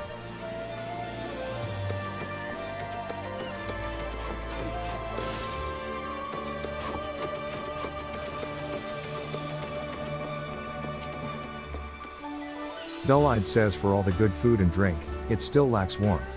I would come here twice as often if they had a corner where I could sit back, relax, and have a smoke after a long day.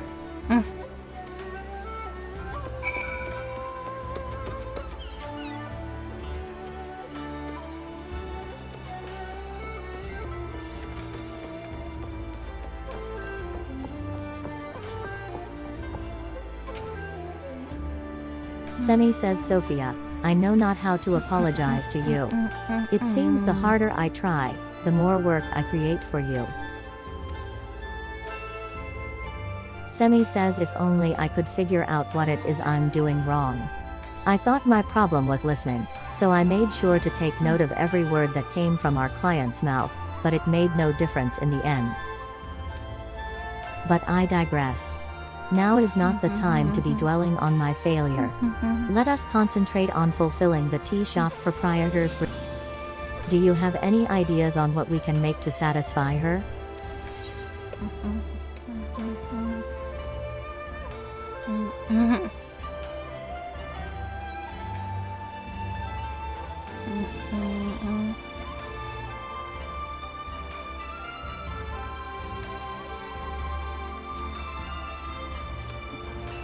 Semi says that's it.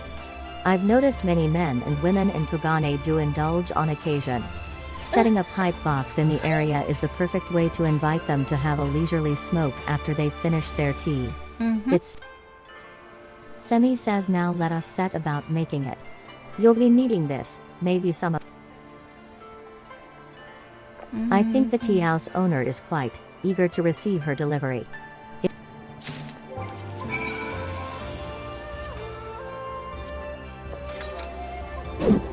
Just curious. Yeah.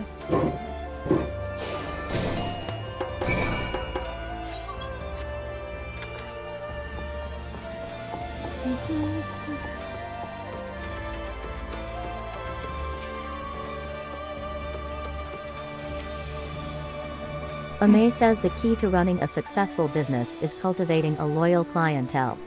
I need for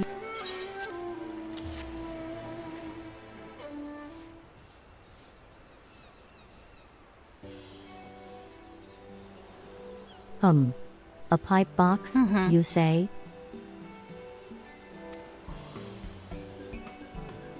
Ame says but of course. Why didn't I think of that? Most of my customers smoke. Inviting them to do so here, after they finish their sweets and tea, will no doubt encourage them to stop by more regularly. Do you see now, little lady? This is what I was asking for. Semi says oh, yes. It is crystal clear now. Sophia is a master carpenter and, in contrast, I am nothing but a miserable failure. Beaton says ahem. Might I take a look at that? Semi says great gods. Timbermaster Beaton, what are you doing here? Beaton says I felt the call of wood and followed it here. Yes. The intricate metal inlay, coupled with the finely polished wooden exterior leads me to believe that this is your work, Sophia? You have quite the sense of humor, child. My dear lady, it seems my protege here has seen fit to furnish you with a pipe box in the truest sense of the word. Ame says what, pray tell, do you mean? Beaton says a pipe box holds ash and this particular one is made of ash lumber. Mayhap, however, you would need to be a carpenter to fully appreciate the joke. Cause you put ashes in it. And it's made out Ame of ash says wood. mayhap, indeed. All jesting aside, I would like to thank you for this magnificent gift. I cannot wait to see the reaction it will elicit from my guests.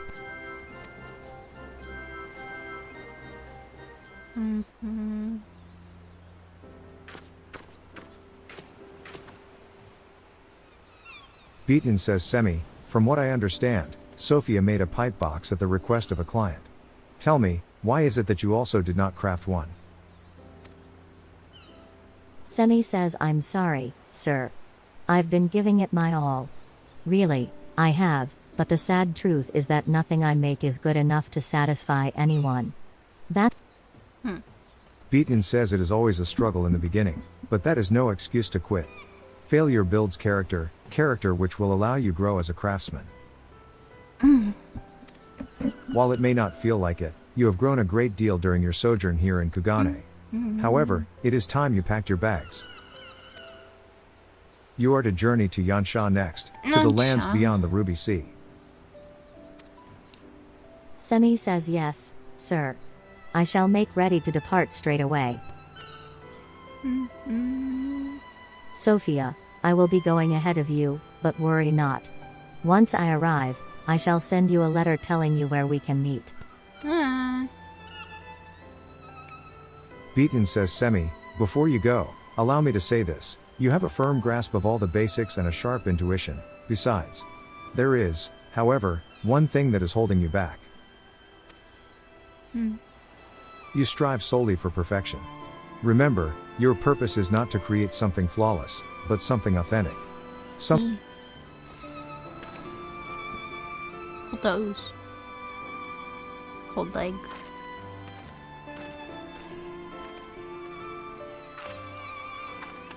What, do I now go back to Gridania?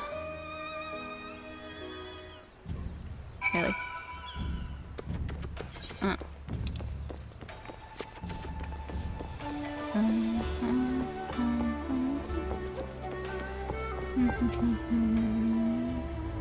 Semi says, how exciting is this? I'm going to Yansha. Don't you fret, Sophia, like I mentioned earlier, once I have settled in, I shall send a letter to you by way of Kodokaz.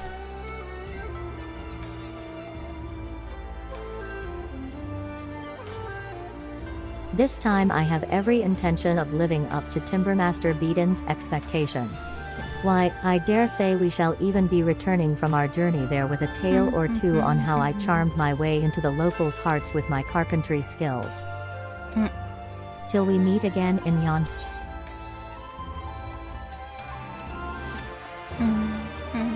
In carving new paths into Far Eastern woodworking, you have learned manipulation. Hey. Oh. Hooray. Kodokaz says, ah, Sophia. A letter from Semi has just arrived for you.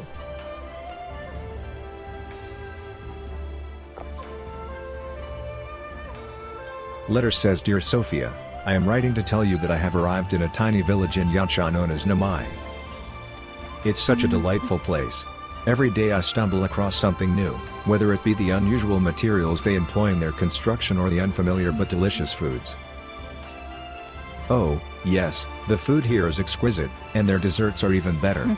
In fact, the sugar-coated dumplings they have are simply to die for. Letter says I'll be sure to treat you to someone you come.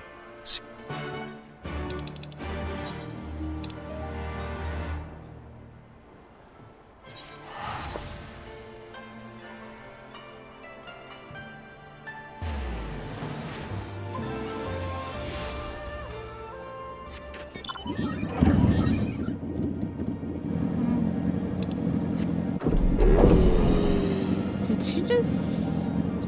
Because he's... Probably. Semi says, Sophia. How wonderful it is to see you. It's been far too long. Have you tried any of the local cuisine yet? If you haven't, I know the perfect place for us to start. Semi says, I was planning to take you there purely to discuss business, I swear. After all, where better to do that than over food?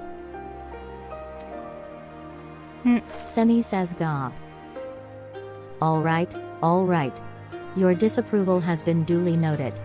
Instead of going for food, let us search out any people who might be in need of our assistance, then.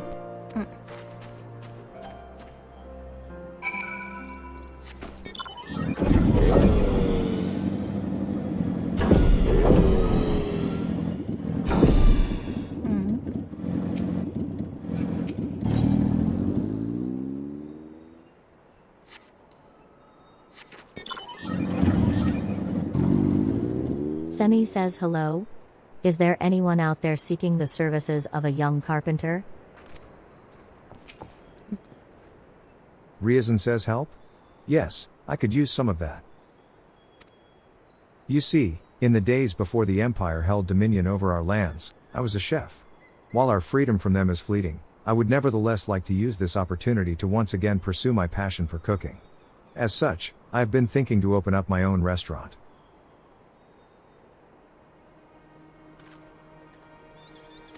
To do so, I would need to procure basic furnishings for my future shop. It is not a simple task. Most of what I have come across is either far too expensive or of poor quality. Semi says, then you may be pleased to hear, sir, that before you stand two highly skilled members of the Carpenters Guild in Gridania. Ryazan says you would do this for me? Semi says, most certainly. What kind of furnishings do you need?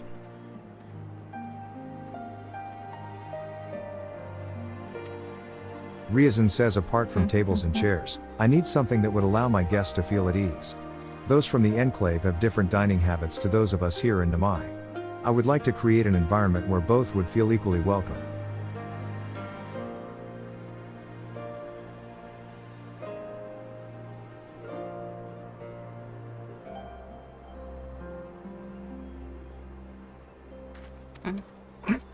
Semi says please, leave it to us, sir. Now, Sophia, what do you say to making things a tad more interesting? Guess so. We will each make something for our client and present the finished product to him. He will then judge them and decide on a winner. Pretty please, won't you do it for me? This is the only way I can show Timbermaster Beaton I'm just as skilled as all the other carpenters in the guild. Haha. It's settled then. Ryazan says go about making the furniture however you will, but I recommend you speak with the people here before getting started. Some have lived here their entire lives, others once lived in the enclave. With their help you may better understand the subtle differences in our ways. Semi says thank you, sir, we'll be sure to do that. So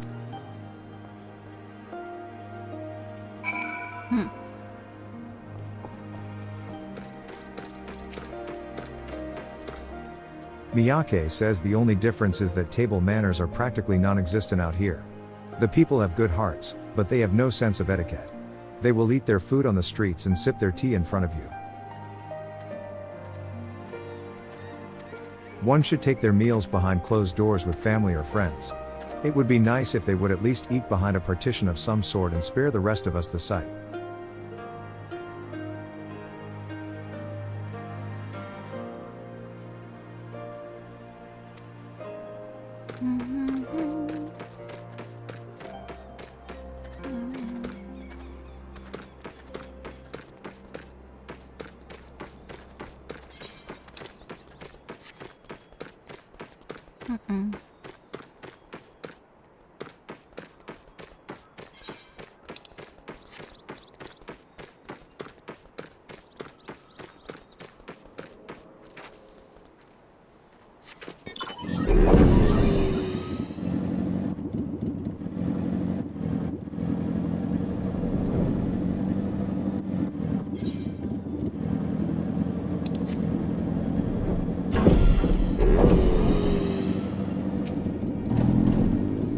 Inagra says I would say that the people from the enclave are more elegant than us. Never seen one with a hair out of place or in clothes that have not been neatly pressed.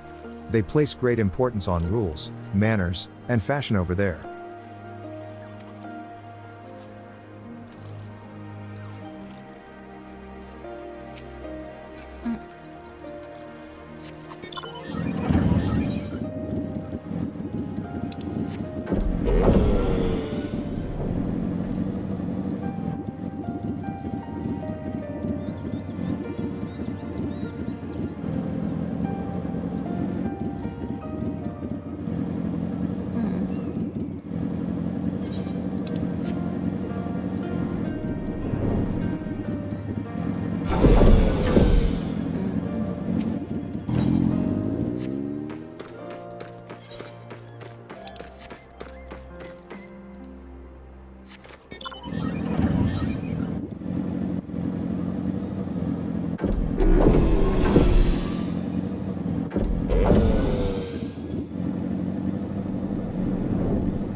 guessing no one's down there.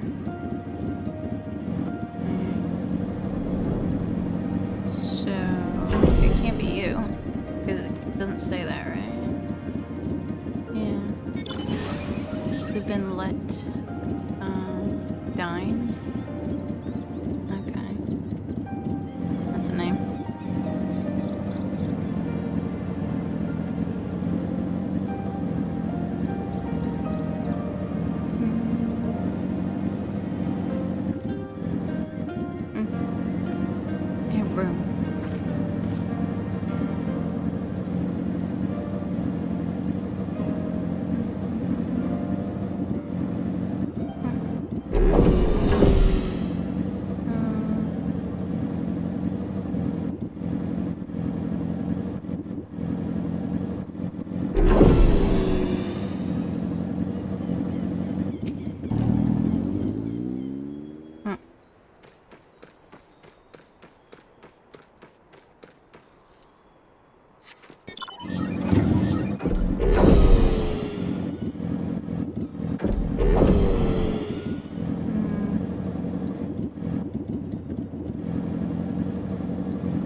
Manazuru says yes. I suppose you could say I am from the Enclave, though I have lived here for most of my life. When I was young, my family and I fled to this village that we might escape Imperial troops. What? You would like for me to demonstrate the difference in dining habits? Humph. I am afraid that is not something I can help you with.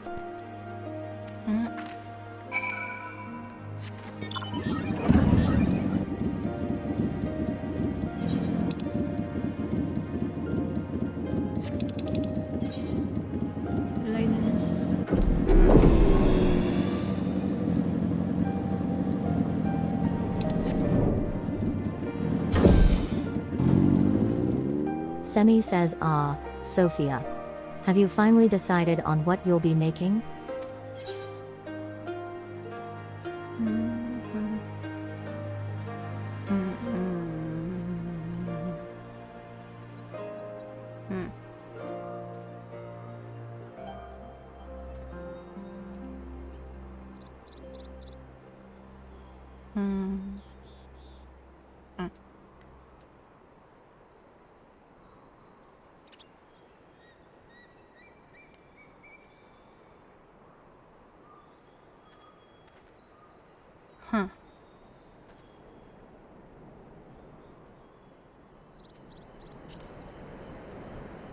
Partitions? But that seems so dull. That's not what you're really thinking to make, is it? Wait. You're not trying to lose on purpose, are you? While I know I'm not yet as good as you, never did I think that you saw me as so far beneath you that you would feel the need to do this. Oh. Semi says, "My apologies. It seems I jumped to conclusions again. I know you're not the type of person to do something like that.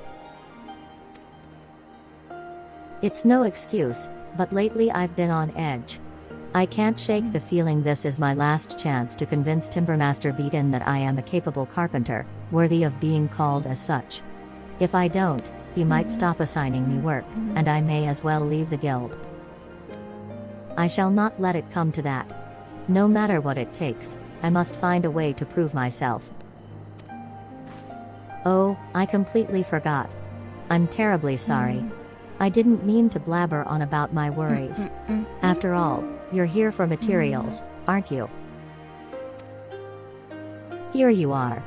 Feel free to come back if it's not enough."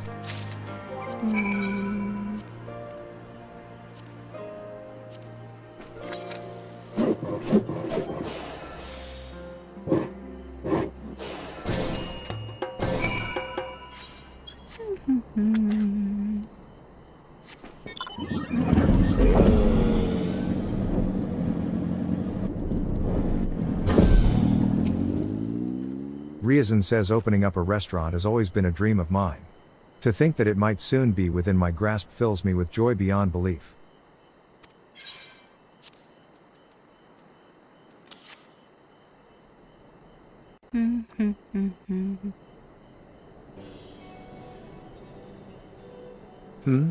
What have we here?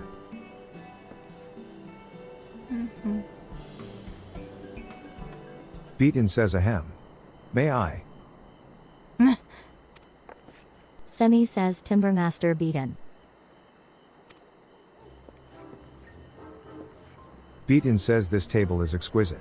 It is extremely sturdy, yet manages to maintain a sleek elegance, and these Doman-style engravings that run up and down the sides of the legs, if I did not know better I would guess they were the work of a more practiced pair of hands than your own, Semi. Now, Sophia, let us see yours. Ah. Simple but all the more stunning for it. The lacquer finish is a nice touch, a light gloss that is just enough to enhance the natural blush of the wood, but not overpower it. While both of these are masterpieces in their own right, I will say this, the detailed engravings on the table are something even a highly skilled artisan would struggle to recreate.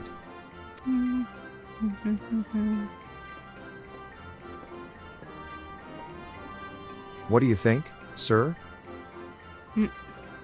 Riazan says the moment I saw it, I knew which one of these I wanted, desperately needed, even. I choose. I choose.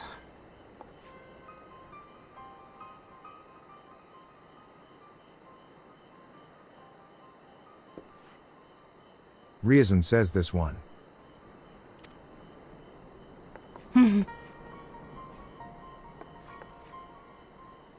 Semi says that Sophia is a better carpenter than me, I won't deny. That she has skills I could only ever dream of attaining, I'll also admit. But I poured my heart and soul into that table. Beaton says, sir, why is it that you chose Sophia's partitions over Semi's table? Riazan says simple, really. Doman city folk are a private sort. They would appreciate the way these wooden barriers would hide them from sight as they eat. The young lady's table is magnificent, a work of art, even.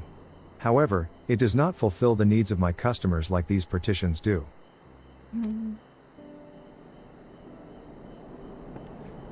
Beaton says it seems the time it took to carve the intricate detailing on this table would have been better spent interviewing the local citizens. Semi, do you understand now why it is you lost? You were so focused on demonstrating your own skill that you disregarded the needs of the client.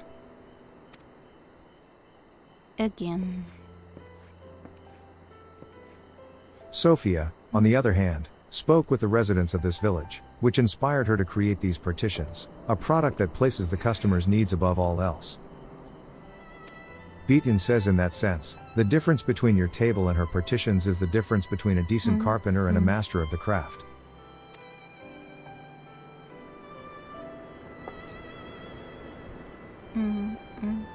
Beaton says that said, this is where your journey ends. I expect to see the both of you back in Gridania shortly after I return. Semi says no. No, it can't be. Please tell me Timbermaster Beaton hasn't given up on me. Oh, what am I to do?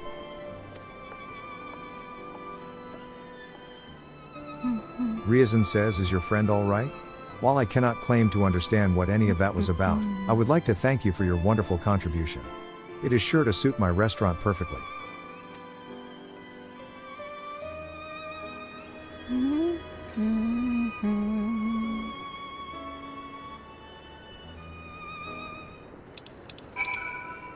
Oh my god. I will learn someday.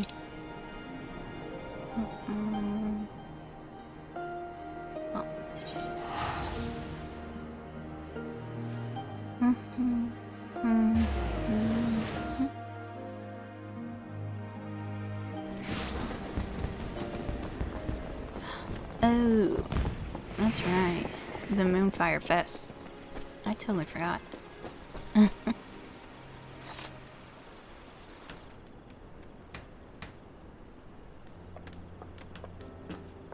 Lovely, says Timbermaster Beaton. Thank the matron you've returned. The drawers of this desk you made for me are broken. Is there a chance they can be fixed? Beaton says I shall see what can be done. After all, I can hardly say no to someone who has so cherished one of my creations as you have. Elderly says Timbermaster Beaton, Sir. My son, he's just been accepted into the Order of the Twin Adder. To celebrate, I'd like to have you craft him a fine spear. Beaton says Order of the Twin Adder. That is quite the accomplishment. Very well. I shall make him a one that will see him through all his battles. Chipper says wait, sir. Come back. I also had a request for him, but I suppose it'll have to wait. I should have known getting the finest carpenter in all of Gridania to make something for you wasn't going to be an easy task. Nope. Semi says excuse me. If you don't mind my asking, why is it that all of you like Timbermaster Beaton so much? Chipper says when you ask him to make something, he creates that item for you and you alone. Still doesn't get it. Semi says to make something for that person and that person alone. Thinking back, that's how I first got into carpentry.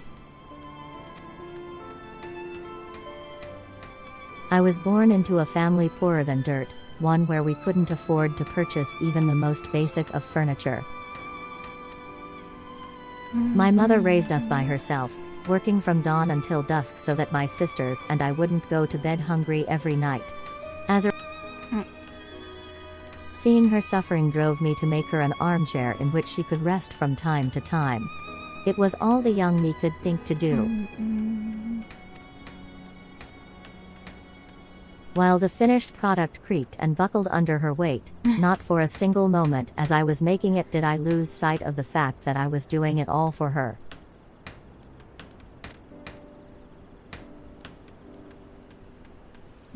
I've been so preoccupied with myself, with trying to prove my skills, that somewhere along the way I forgot the most important thing. And that is? Beaton says it is never too late to remember and begin anew.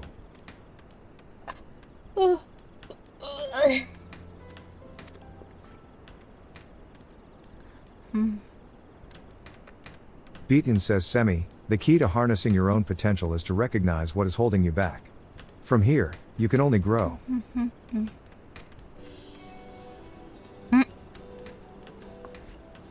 Semi says, yes. Yes, sir. You're absolutely right. There is still hope for me.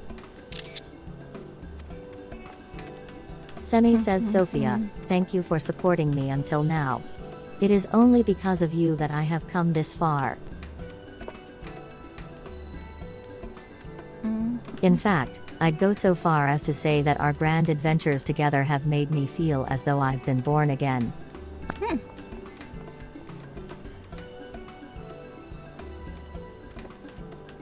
Beaton says she is not the only one who owes you a debt of gratitude.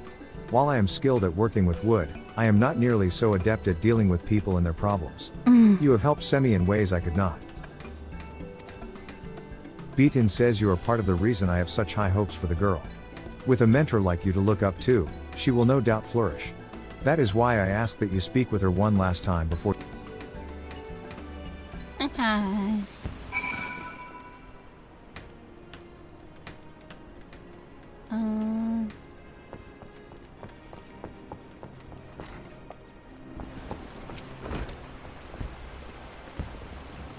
Semi says Sophia, you'll be happy to hear that Timbermaster Beaton has finally deemed my work good enough to begin taking on some of my own clients.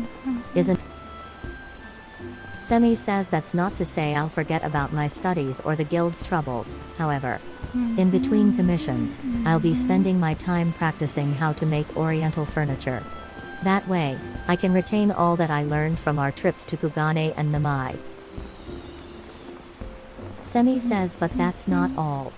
I'll be keeping the people we met there in mind. They'll help me to remember that I am making this furniture not for myself, but for those around me. You'll see, Sophia. I'm going to work so hard that one day, I'll be as good as you.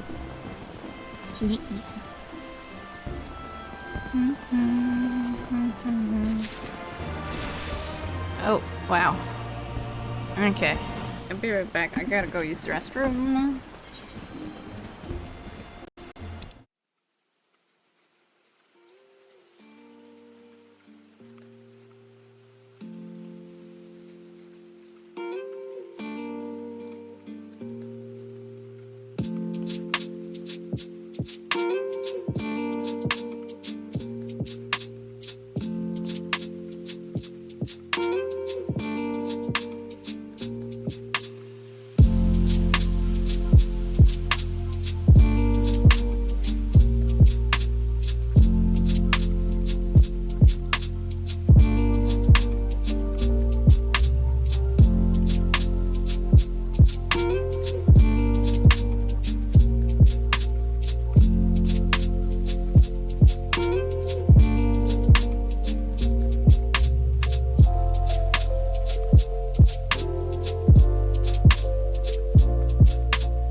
Hello. Oh, Morphe left us. He's chilling on the scratch pad. Scritchy scritchies. Is it not in focus? Not in focus. Goodbye, manipulation. Semi says, Sophia, there you are. I was beginning to wonder when you'd show up. Semi says, Timbermaster Beaton says he has some clients he wants to introduce to us. Well, don't just stand there. Let's go. Water.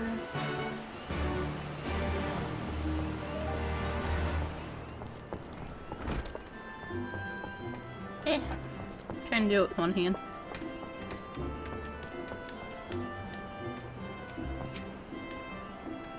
I shall do everything in my power to see that our new client is completely satisfied. I don't recognize you. Gerhardt says you have a knack for showing up at the right place at the right time. Oh. Beaton says you are here. Good. Gerhardt, you remember Sophia? Gerhardt says remember? Ah. I could hardly forget. It would be no exaggeration to say that I owe this woman my life. Woo. In fact, the reason I'm here is related to the time Sophia saved us. By the bow she brought, I was able to drive out the 9 Ali forces that threatened us. Our victory against them has bolstered our unit's reputation, and we have been receiving new recruits by the dozens since. In our latest batch, we received a mixture of eager Alamhigans and Gridanians. If you do not yet see the problem, allow me to explain. There have always been certain racial tensions between the refugees and locals. I thought holding a tea party might ease the unease between them. I was wrong. Now they seem to have an even greater aversion to one another. Lovely. Beaton says there you have it. I suggest you begin by speaking with Gerhardt's recruits to see what exactly went wrong. If we can pinpoint the cause of their feud, it will make it that much easier for us to solve the problem. Semi says yes, sir. You can count on me. Beaton says Sophia, would you mind accompanying Semi? No. Not at all. 1 second.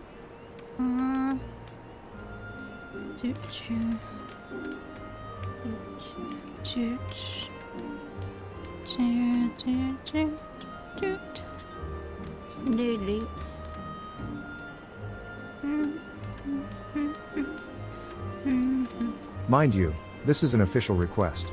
It would not do to send someone who is yet to complete basic training to carry out this task alone. Gerhardt says so it'll be the two of you, then? Good.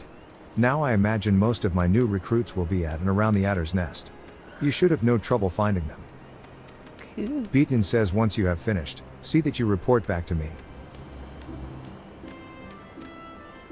Semi says yes, sir.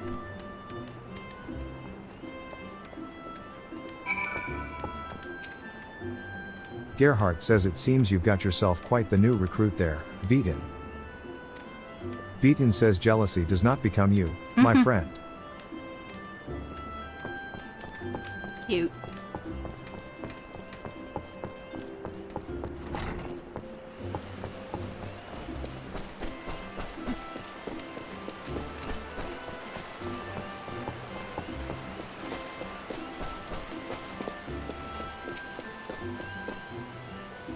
Gridanian says if you're here to talk with the captain, you're here to speak with me?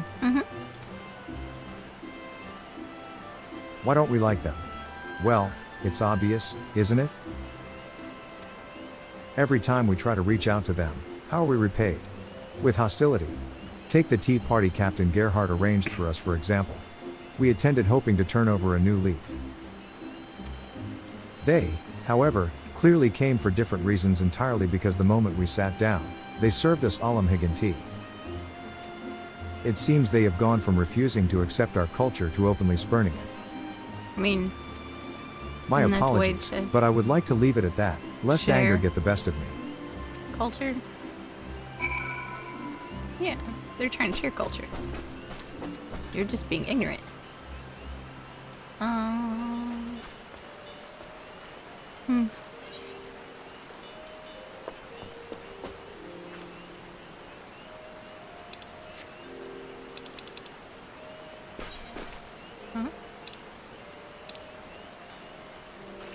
Yeah.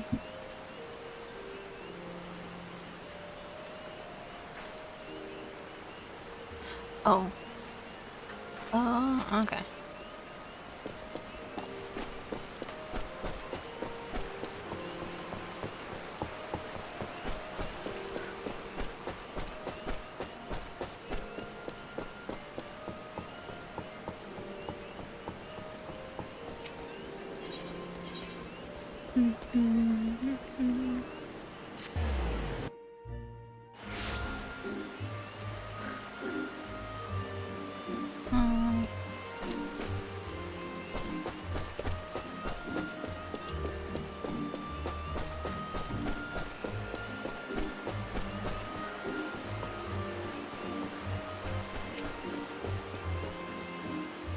Allah says, what are you looking at? Is there something you need? If not, those questions sound an awful lot like the ones Captain Gerhardt asked us yesterday. Is he the one that put you up to this? Every day we Higgins bleed and fight and die to protect this country, and yet the Gridanians still regard us with the same suspicion and resentment that they do beastmen. Even so, we decided that the tea party Captain Gerhardt arranged was a good chance for us to establish some common ground with them and find a way to lay aside some of our differences. We thought serving Higgin tea would be a good way to break the ice. But no. Our kind gesture was met only with disdainful stares. Well, no longer will we be made to feel worthless by the Gridanians. From now on, we'll have nothing to do with them.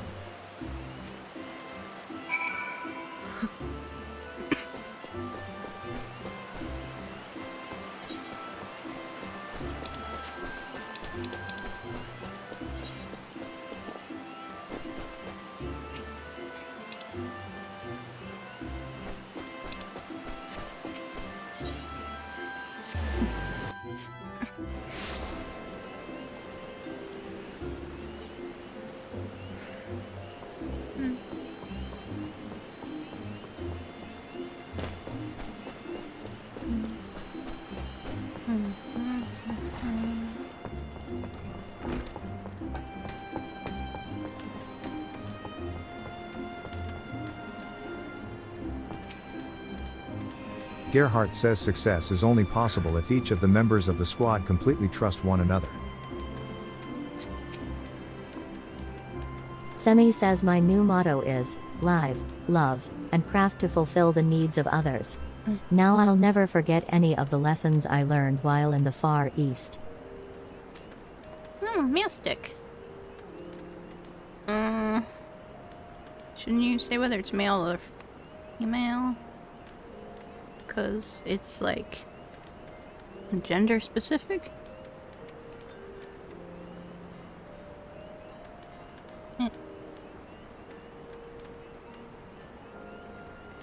Yay.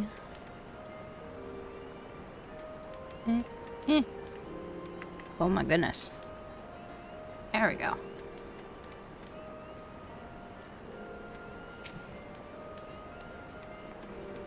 Beaton says, I see you have spoken with some of Gerhardt's newest recruits.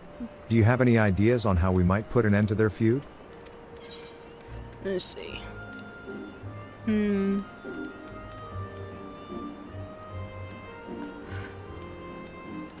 Oh, yeah, I like that one. Huh? A Far Eastern themed tea party? That just might work. No one would feel as though they are being snubbed, and the interesting setting might even provide them with a topic of conversation. You recall the tea house benches of Kugane, do you not? Very good. I suggest you craft one.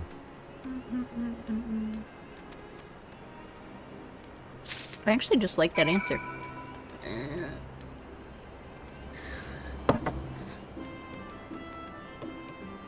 Dang.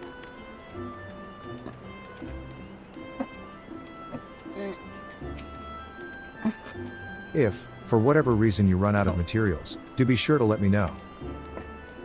A second. Forgot to plug this in. Plug. There it is.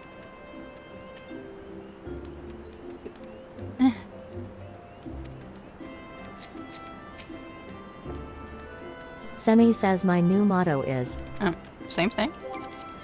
Weird. Make that thing.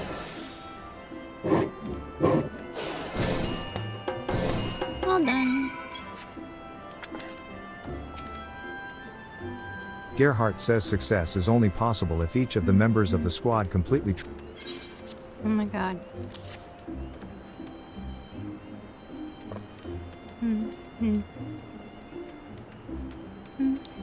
What's this?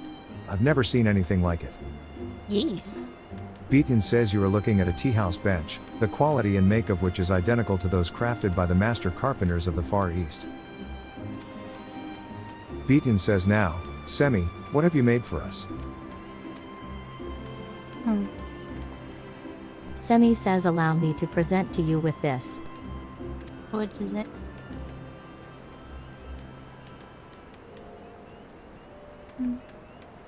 Beaton says this. This is the exact same thing as Sophia crafted. What led you to decide upon a tea house bench? Semi says after speaking with the initiates, I surmise that both sides had attended the tea party hoping to reconcile their differences. Given the right environment, I reckon they still can. So I thought, why not hold a Far Eastern style tea party? Not only would it provide them with a relaxed atmosphere, but it would give them a chance to bond over a culture that is different from their own. Beaton says that you have begun taking the needs of the clients into consideration, and in doing so, came to the same conclusion as Sophia is evidence that you have matured as a carpenter. Well done. Beaton says now, it is time to put your benches to the test. I would have the two of you take them to Apkaloo Falls and set them up. Beaton says Gerhardt, gather your subordinates and Sophia and Semi there. I will join you all shortly. Gerhardt says very well.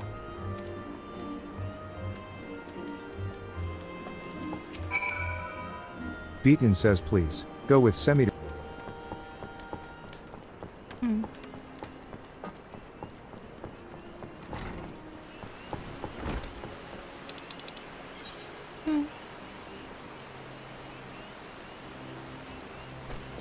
Yeah, I figured.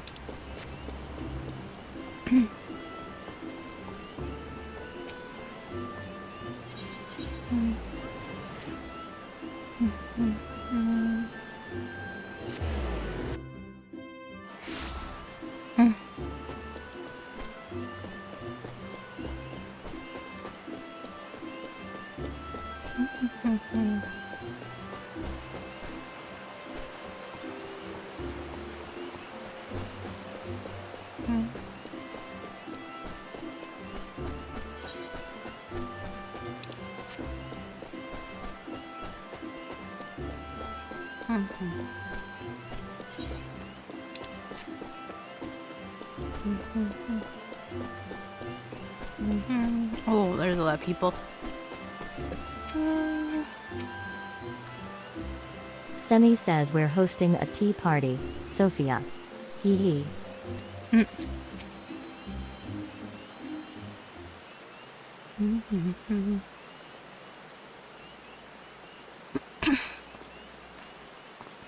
Oh, you're back in your bed?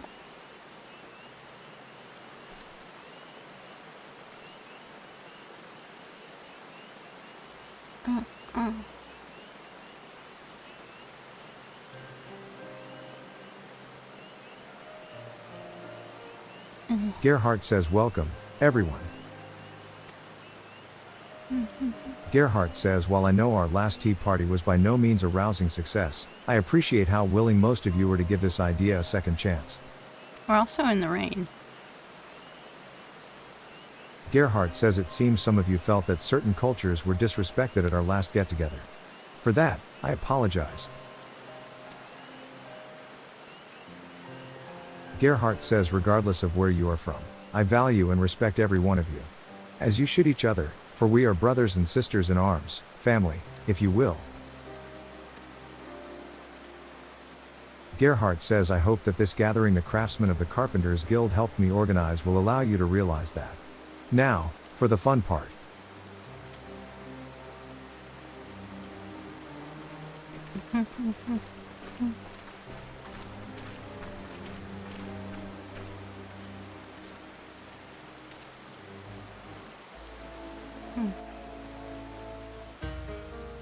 Oh, forced sunshine.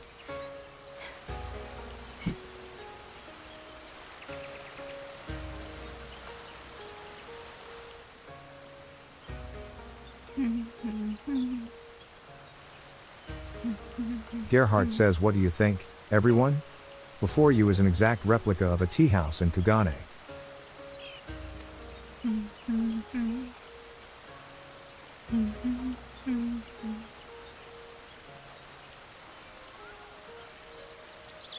Allah says Kugane?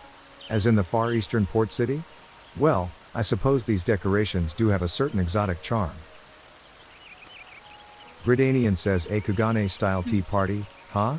Everything looks so elegant. These furnishings are almost as beautiful as those found here in Gridania. Beaton says carpentry is culture, and culture is ever present in our lives. One can learn a great deal about a people simply by looking at their furniture.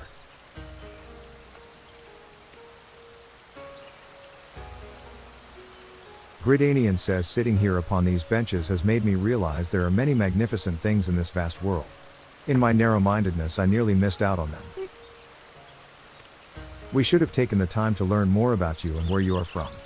We eat meals together, we fight together, and yet, because of our reluctance to speak with you, we know almost nothing about you. For that, we are sorry. Allah says, no, it is we who must apologize. While many of us consider Gridania to be a second home, there is a lot about your culture that we have yet to fully grasp. Gridanian says, ha ha ha ha. Allah says, ha ha ha ha. Gerhardt says, let us raise our cups and give a toast to the start of a new and beautiful friendship.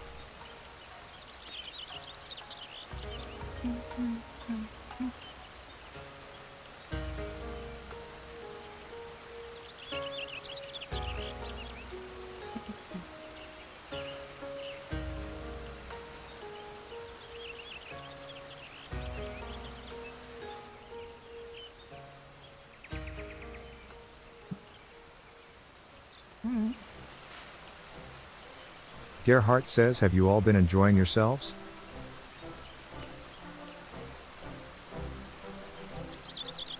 Gridanian says, yes. It's been a long time since I talked so much or laughed so hard. I thought we had absolutely nothing in common, but I was mistaken. Allah says, indeed. The more we speak, the more I come to realize how alike we are. I'm glad we finally found a way to put our differences aside. Gerhardt says, good. Remember, on the battlefield it matters not where you are from, or where you were raised, only that you survive. For that, you will need to rely on each other. Never forget that.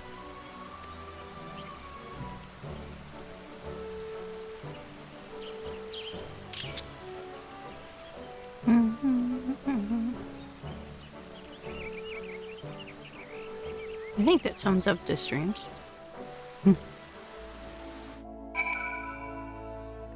I said streams. I meant stream.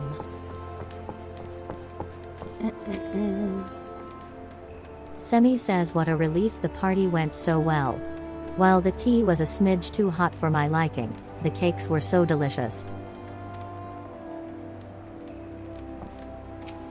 No.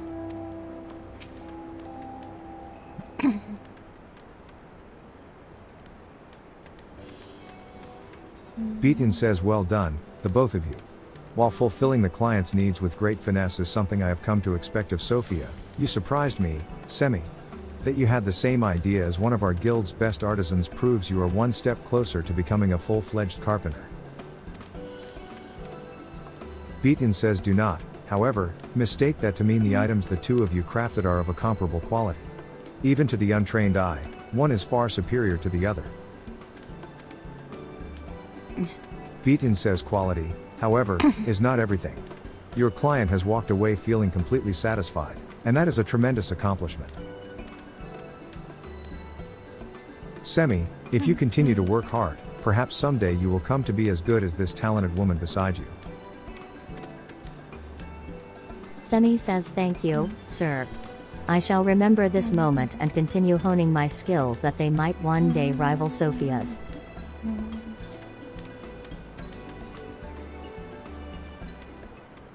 Gah. I nearly forgot. If I may be so bold as to ask, sir, what is to become of our guild? Will we recover from debt any time soon? Beaton says, I beg your pardon? What debt? Beaton says what debt? So long as we continue to receive commissions from the Order of the Twin Adder, we need not want for capital. Semi says, but, sir, if not for the guild, why were you working yourself so hard? You wouldn't even stop to take meals. Beaton says, ah, yes. I was temporarily overcome by a desperate need to reconnect with the wood. To achieve this, I began living as though a tree would, taking in only sunlight and water. Semi says I really need to stop jumping to conclusions. Oh, and Sophia, please allow me to thank you once again. While it was a misunderstanding on my part that led us to the Far East, I couldn't be happier with the result. I will be eternally grateful to you for seeing me through this journey and for all that you taught me. Semi says though this particular adventure may be over, I have no doubts we will embark upon another together in the near future. Until then, I shall continue to practice, and practice some more. When you next see me, I may nearly be as good as you. Ha ha.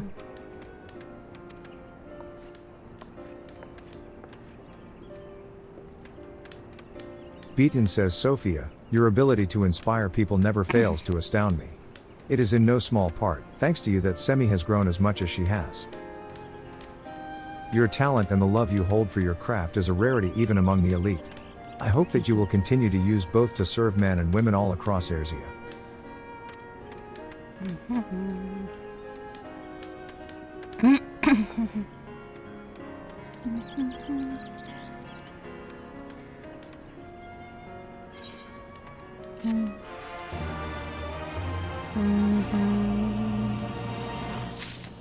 Nice. Alright, carpenter's all done. Oh, there's so much crap to get rid of. I actually want to see this. Oh my. That is silly.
No.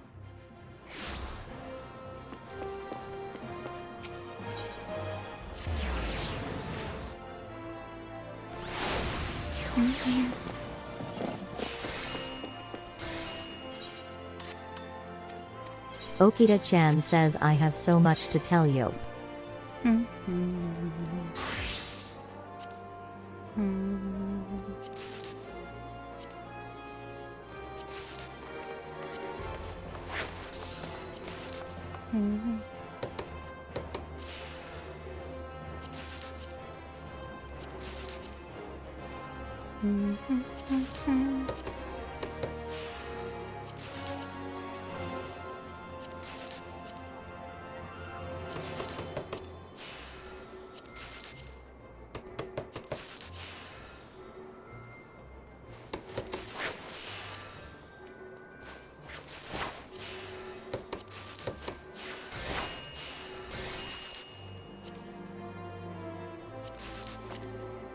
And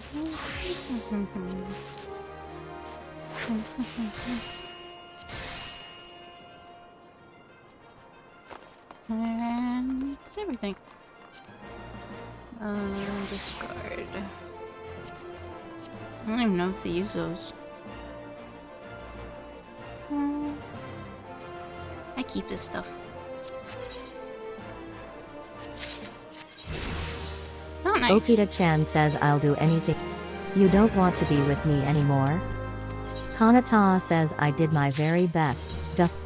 I'll start... Did you bring me? When the master's away, the cat will play. Nobu-kun says it's not like I risked life. A venture? Great. It's not like I would rather spend time with you or anything. Huh. How much?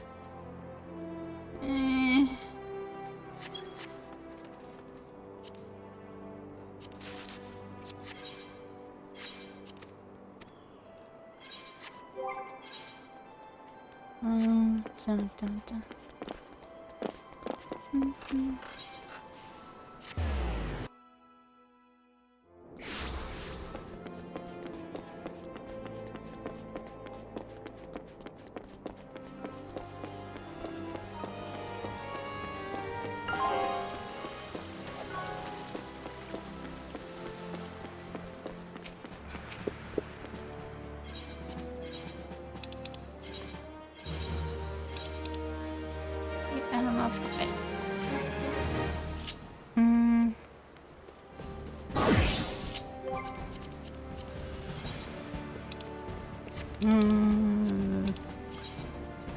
Hello.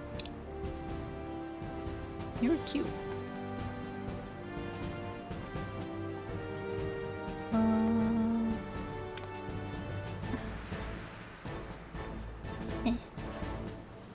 Trying and failing.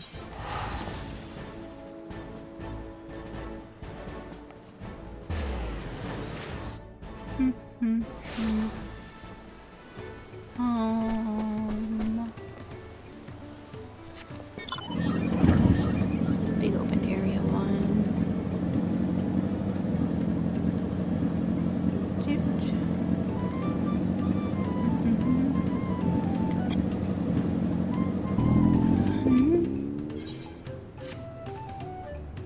Koana says if Lamatai was returning to Earthenshire from the west, then she should have passed through here, except Rita Rock swears she didn't see her. In which case, 'tis entirely possible that Lamatai never made it back to the village at all. The only way to be certain is to ask the sentry stationed at the opposite entrance.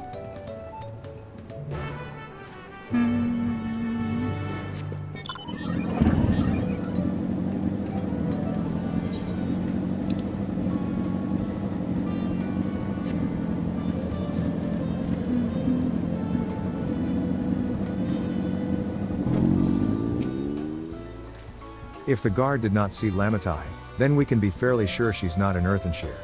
She's not one to pass without notice. Earthenshire says PFFF. Co. The third promise? Mobby has been standing at his post with diligent eye-watchings. He has seen no claimants pass this way. Koana says what of a Tona Otta with brightly colored hair? Earthenshire says Mobby knows something of this one. He hears tongue flaps about a Palu peddler in many fires who was attacked by a crazy hair bandit on the road. Koana says a bandit, you say? Thank you, you've been most helpful. My sister is clearly not here. Though I wish it were otherwise, we must consider the possibility that the Tonaotan messenger and the brigand described by the sentry are one and the same, and that Lamatai is in very real danger. Yeah. Come, let us hurry to many fires. I'd like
It's right there. Oh well. I like traveling.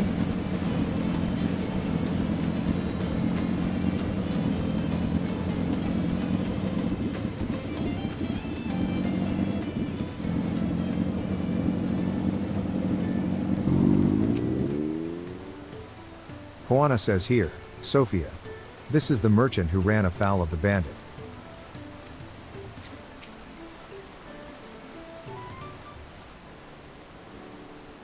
Waylaid says, was there something I could help you with? Koana says, I'm told you were the victim of a bandit attack. Could you recount exactly what happened? Waylaid says, my goodness, I thought I recognized you. I'll tell you everything I remember, second promise. It was that scoundrel Wakesa who ambushed me. Koana says, you know the name of your attacker? Waylaid says, there's no mistaking that hair. All my peddler friends have stories of that notorious bandit leader and his predations. Wakesa and his gang will stoop to any low for the sake of a few pel. And with no fresh quarry coming up the broken stairs, they've had to become more creative. Koana says, little wonder he went after Lamatai. He likely thinks to ransom her for a royal sum. Koana says, I expect he'll soon make his demands, but I don't intend to wait. We'll find this villain first, and deliver his deserved payment in person. Koana says, what say you to a small deception? I will assume the role of a well-to-do merchant to lure Wakesa out of hiding. Then, when he comes sniffing about, we catch the rat by the tail.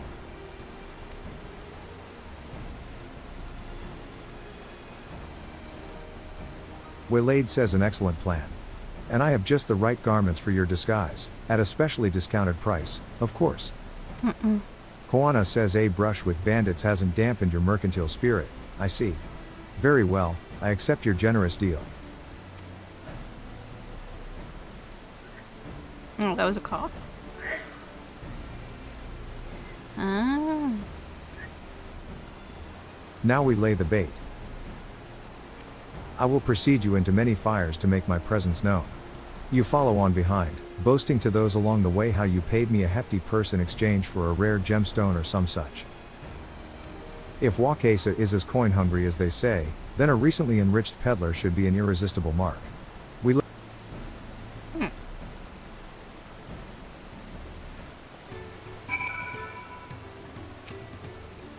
Time to play our parts. Follow.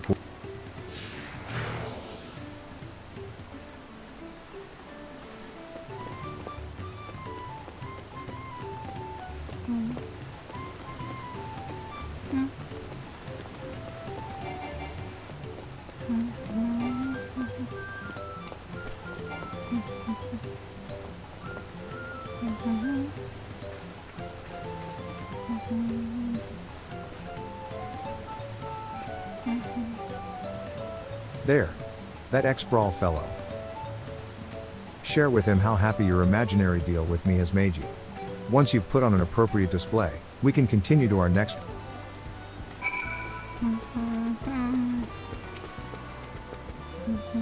Kindad says, something I can do for you, friend?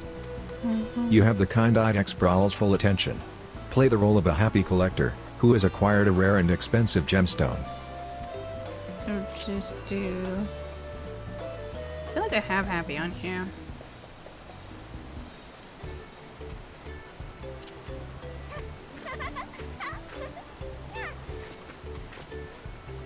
Kindad says, a rare gemstone from that Hizaro merchant, you say?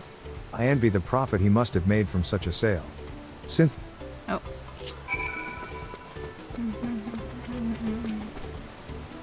Koana says, a good start, but I would make certain Wakesa is aware of me. Let's continue.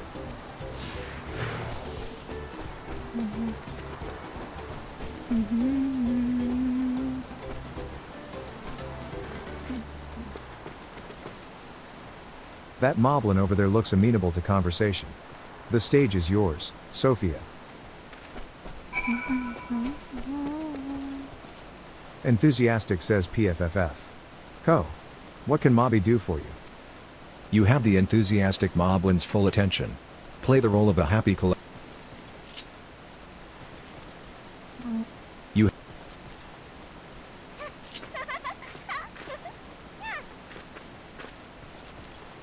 Enthusiastic says PFFF. Co. The Hazaro sold you a sparkle stone for your collection? Well, that explains your giant joy smiles. Mobby is happy for your happiness. Mobby is also jealous of the merchant and all the jingly shine he must have made.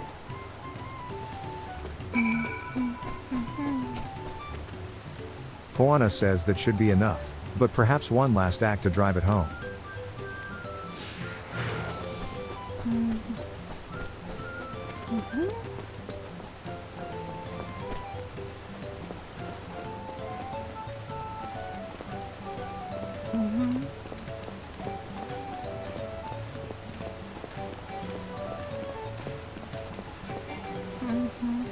Koana says, do you see that cheerful Palu? Tell him the tale of your precious gemstone. And No. You didn't mean to do that. Chiri says, what am I to make of this? the Pilou is I didn't actually talk to him. How nice to see a smiling face. Care to share the reason for it? you have the Oh. Chiri says a passing peddler had the very gemstone you sought for your collection? That is a stroke of luck.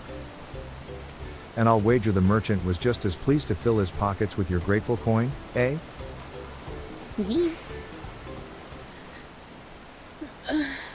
Well, I'm inspired to go and earn some pell of my own. Who knows? Maybe opportunity will find me, even as it found you.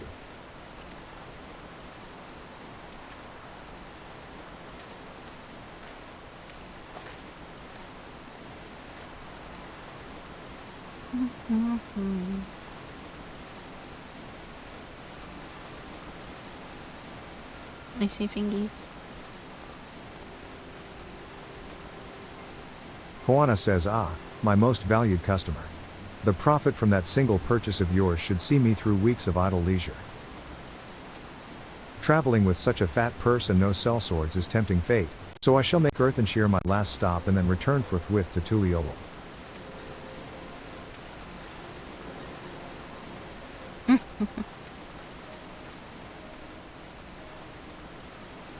Koana says, did you see?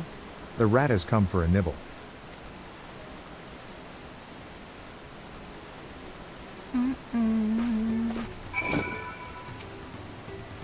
Koana says you played your part to perfection, Sophia. A woman of many talents, just as Thancred and Urianger described. Koana says now let us lure Wakesa out and spring our trap. Koana says let us execute the final stage of the plan. I will set out towards Earthenshire alone and unarmed, the better to sell the act of a defenseless merchant. Koana says I'll be relying on you to follow closely behind, remaining hidden until the time comes to spring the trap on our bandit king. Okay. Koana says Wakesa will tell us what he's done with Lamata.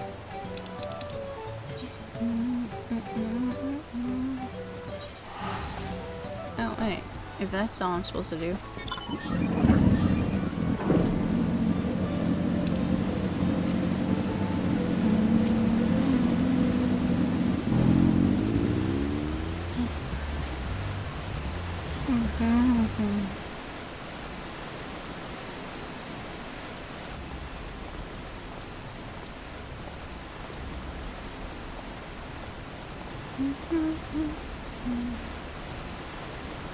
I mean, yeah, it'd make more sense you wouldn't get too far.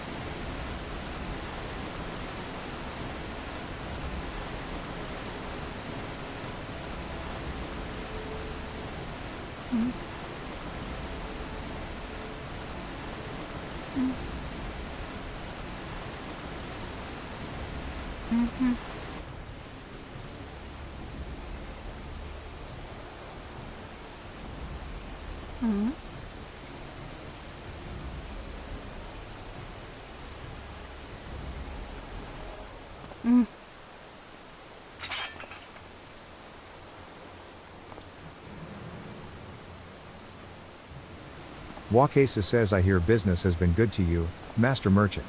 How about you share some of the profits? Wakesa says, and by some, I mean every coin you have. No.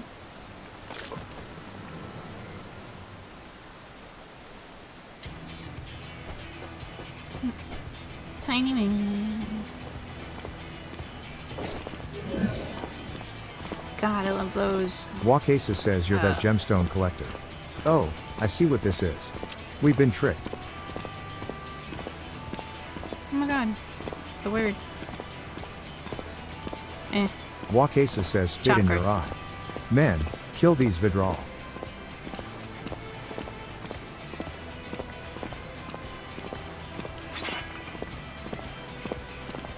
Koana says slippery vermin. We'll have to interrogate his underlings instead. Yep. Koana says if you would be so kind, Sophia. Pray leave.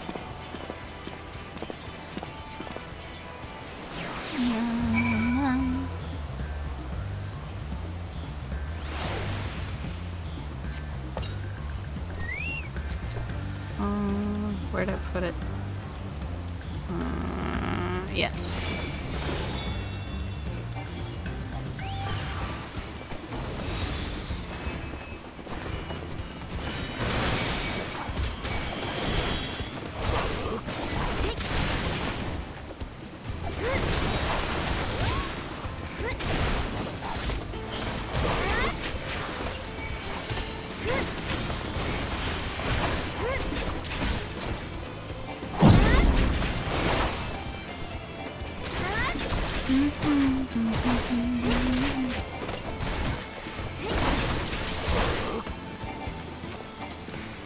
Oh, are they both done? Yeah.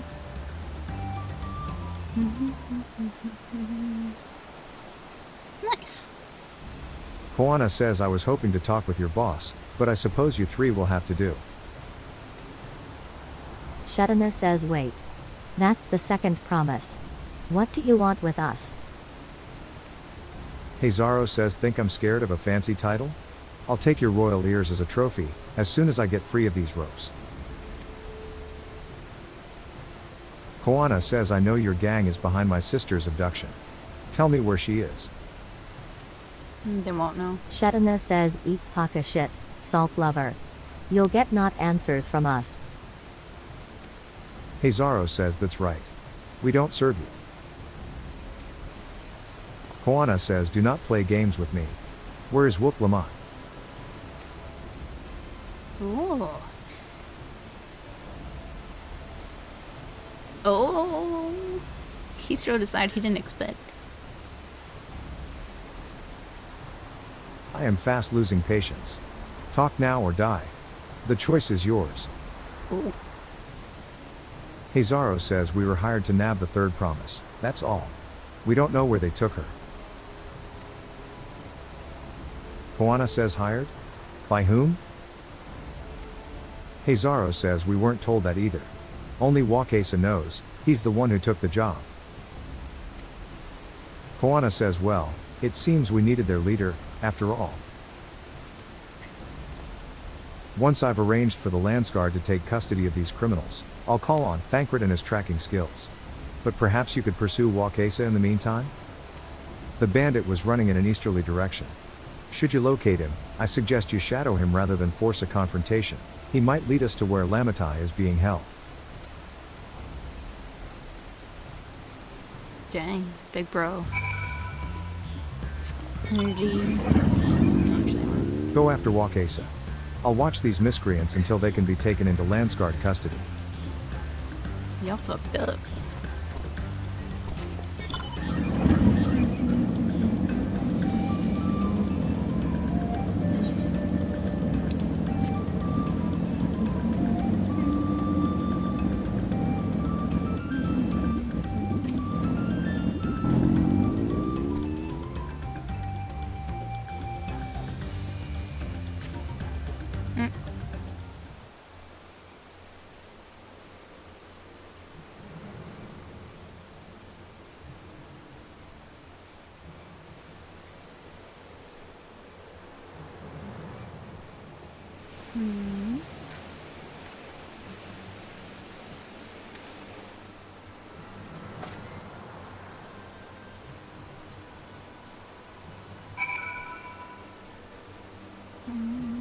Follow Wakasa from a distance.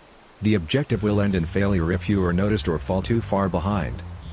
Okay. Should your quarry begin displaying the effect shown in the picture, you will be discovered when he turns around. To avoid detection at these times, make use of cover such as rocks and trees. The objective will also end in failure if you follow too closely. Keep your quarry in sight, but avoid stepping into the detection circle. Should you fail to complete the objective, you may try again by returning to the designated location.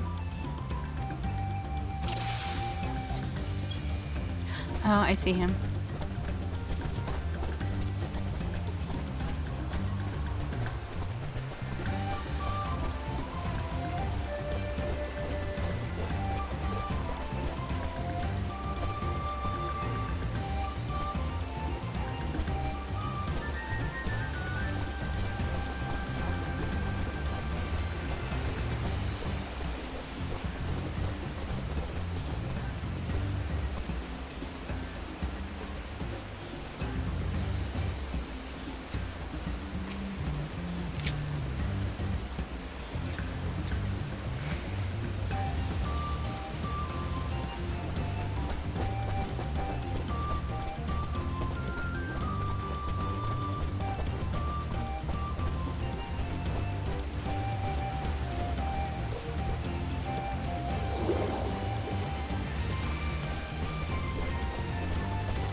Man, I like being short.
Dang it.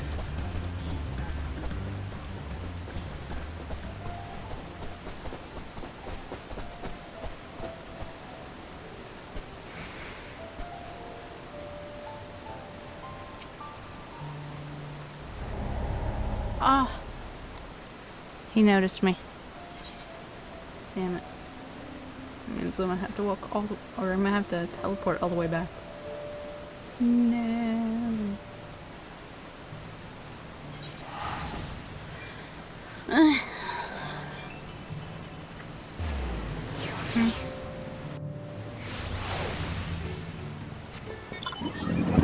Actually, oof, it's dark.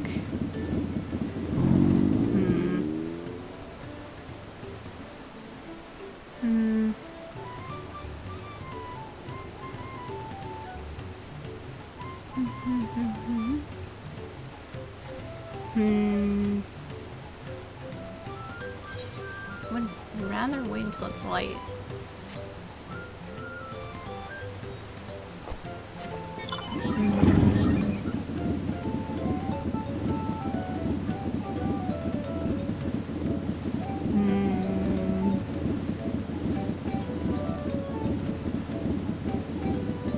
I'm just debating if I want to end stream right now. I'm kind of getting a little hungry.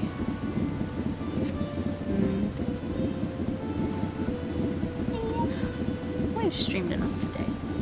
At least for now. It's in at 14.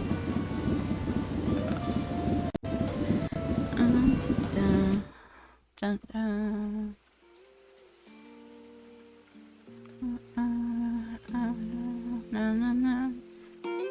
Alright, let's raid. Following.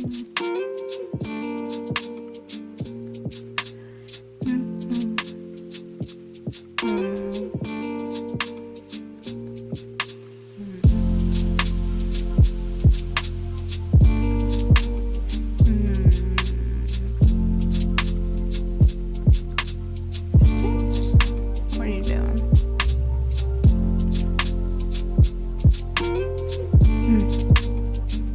Yeah.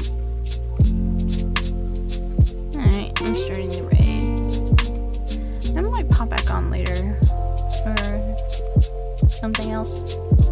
I don't know. Alright. Probably see you later, but definitely tomorrow for Among Us. Bye.